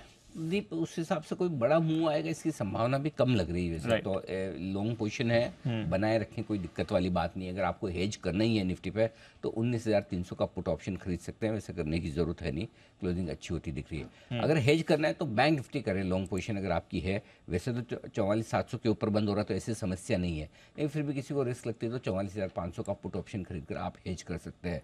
शॉर्ट है तो निफ्टी में 19,525 का लेवल है लाइफ हाई, उसके आसपास रुकावट है, तो 19,600 का कॉल ऑप्शन खरीदें ताकि आपको प्रीमियम कम लगे। और फ्यूचर्स में अगर आपको बैंक निफ्टी हेज करना है तो फिर आपको 45,000 का कॉल ऑप्शन खरीद के हेज करनी चाहिए। निफ्टी में लॉन्ग पोजीशन हेज करने की ज़रूरत नहीं है, बैंक निफ्टी में शॉर्ट पोजीशन हेज करने की जरूरत नहीं है। निफ्टी और बैंक निफ्टी थोड़ा अलग अलग तरह का रुझान दिखा रहे हैं। बैंक निफ्टी भी सपोर्ट लेवल के आसपास बंद हो रहा है, 44,750 के आसपास सपोर्ट है, उसके करीब आ चुका है। 721 का लोकल था, 750 का सपोर्ट है। लेट्स सी, कल देखते हैं, फ्रेश पोजीशन कल बना लें। लेकिन निफ्टी में तो मैं कॉन्फिडेंट हूँ, अगर आपकी लॉन्ग पोजीशन है तो डेफिनेटली आपको कैरी करनी चाहिए, वहाँ दिक्कत नहीं है। बैंक निफ्टी में जितनी पोजीशन हल्की रखें, लॉन्ग और शॉर्ट दोनों साइड कम, वो बेहतर है। क्यों कि लॉन्ग साइड क्लोजिंग अच्छी नहीं मिल रही, शॉर्ट साइड सपोर्ट लेवल के नज़दीक बंद हो रहा है, इसलिए थोड़ी प्रॉफिट बुक कर ले और कल के लिए फ्रेश ट्रेड कल बनाएं। Got it. चलिए, ये है आपके लिए अनिल जी की राय। निफ्टी में अगर आप चाहें वैसे तो अपना ट्रेड कैरी फॉरवर्ड कर सकते हैं। जय ठक्कर भी हमारे साथ जुड़ चुके हैं, करते हैं उनका स्वागत। कैश का ऑप्शन।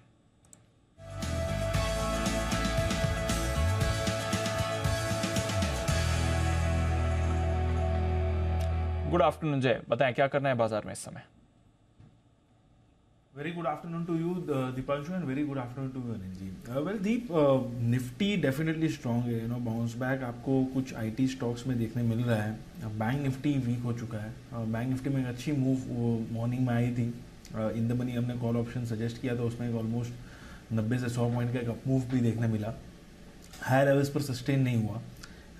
दीप, मैं जो ये स्ट्रेटेजी दे रहा हूँ from the expiry point of view दे रहा हूँ, एक risk reward point of view अगर आप देखेंगे तो अच्छा है। 19,450 पे निफ्टी स्पॉट है और आईटी के रिजल्ट भी है, दिग्गज, HCL टेक एंड TCS के कल पोस्ट क्लोजिंग है। But then as of now जो हिसाब से मार्केट क्लोज हो रहा है, यहाँ पे मुझे ऐसा लग रहा है कि अगर 1% के बियॉन्ड भी एक मूव आ जाता है दीप, तो आपको प्रॉफिट देखने मिल सकता है। 1% के बियॉन्ड मतलब या तो 19,600 के ऊपर चले जाए निफ्टी, या तो 19,300 के नीचे चले जाए एक दफ़े। सो 19,600, 19,300 ये दोनों कॉल पुट आप खरीद लीजिए। 600 का कॉल खरीदे 12 रुपये 70 पैसे में, 300 का पुट खरीदिए 10 रुपये 50 पैसे में। सो टोटल जो आपकी लागत होगी वो 23 रुपये 20 पैसे की होगी। 23.20 का आपका एक टोटल आउटफ्लो है, which I think it's a maximum. आप स्ट्रैटेजी में स्टॉप लॉस लगाने की ज़रूरत नहीं है। अगर मान लीजिए 1% का मूव भी आ जाता है तो इसका टोटल आपका जो हो जाएगा दैट वुड बी 50, तो 23 वाला हो जाएगा 50। एंड उससे और बियॉन्ड मूव आ जाता है तो दी प्रॉफिट तो अनलिमिटेड ही होता है ऐसे स्ट्रैटेजी में, पर मिनिमम टारगेट में 50 या तो उसके ऊपर देख रहा हूँ 75 तक के। 19,600 का कॉल खरीदिए, 19,300 का पुट खरीदिए। This is of 13 July expiry परसों की। आई थिंक ये एक्सपायरी में रिजल्ट्स जो हिसाब से आ रहे हैं दिग्गज IT नेम्स के, और वो मुझे ऐसा लग रहा है कि 1-1.5% मिनिमम मूव यहाँ से निफ्टी में आ सकता है करंट लेवल से। 450 पर है निफ्टी, 19,600 का कॉल खरीदना है और साथ ही 19,300 का पुट खरीदना है। ये आपके लिए जय की तरफ से राय आ रही है। और जय को लगता है बाजार यहाँ से और ऊपर जाने की तैयारी में है। लुपिन, इस पर भी रखिएगा नजर। इनकी पीतमपुर यूनिट 2 के यूएसएफडी की तरफ से जांच हुई थी और जांच में कंपनी को क्लीन चिट मिल चुकी है। मई के अंत में हुई थी ये जांच और वहां से कोई ऑब्जर्वेशन नहीं मिला है, बल्कि क्लीन चिट लेकर ये खबर आपको आती हुई दिख रही है। स्टॉक में भी हल्का सा स्पाइक आया है इस खबर के आने के बाद। एक बार बंसल जी से क्विक चार्ट चेक ले लिया जाए। बंसल जी, लुपिन देखें सर, अच्छी खबर, अच्छा रिएक्शन दे रहा है स्टॉक। तो दीपांशु, चार्ट भी इसका बढ़िया है, टेक्निकली जिनके पास है बिल्कुल बने रहे हैं। और Deepanshu, worst is over for the Lupin, एक ब्रेकआउट ऑलरेडी हुआ है, गिरावट पे खरीदें। और टेक्निकली नेक्स्ट एक हडल आती है 988 के अराउंड की हडल आती है, तो 970 975 के टारगेट्स के लिए जिनके पास है होल्ड की राय है और करेक्शंस में ऐड करें। होल्ड की राय है, करेक्शंस में ऐड करने की सलाह है। लुपिन पर रखिएगा नजर, स्टॉक आपको एक्शन में दिख सकता है। क्लोजिंग की तरफ बढ़ते हैं और कल के थोड़े मिले जुले सुस्त कारोबार के बाद आज बढ़िया रिबाउंड हमारे बाजार में आपको आते हुए दिखा है, स्पेशली निफ्टी में।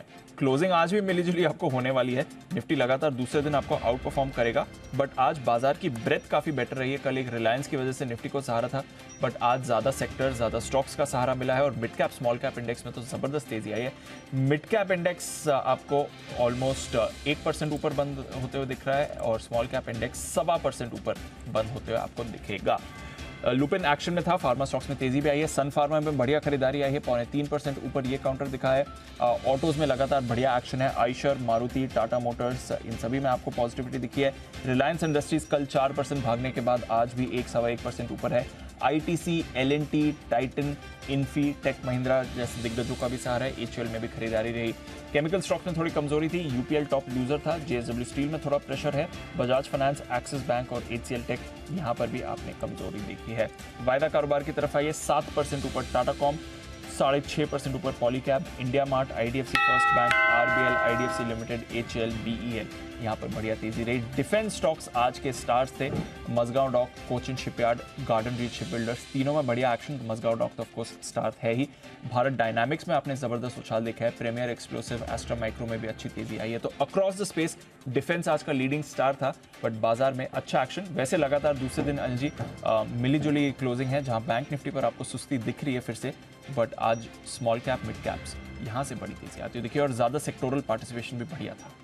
बिल्कुल परफेक्ट। तो आज का अच्छा ट्रेडिंग सेशन, कल की गिरावट से उभरते हुए भारतीय बाजार रही। तो फिर कल तो निफ्टी तो कल भी हरे निशान में था 25 पॉइंट, लेकिन निफ्टी लगातार दूसरे दिन इस हफ्ते हरे निशान में, बैंक निफ्टी लगातार दूसरे दिन इस हफ्ते लाल निशान में। यस सर, क्या बात है, दोनों की बन नहीं रही आप उसमें। Okay, very good. आज वो फीलिंग नहीं आई, थोड़ा कमजोर था, क्योंकि टुवर्ड्स द एंड ही हुआ है, बट आखिर में सप्लाई आई, आखिर में सप्लाई आई। Wonderful, nice. ओके, तो चलिए ये है आपके लिए क्लोजिंग का पूरा एक्शन।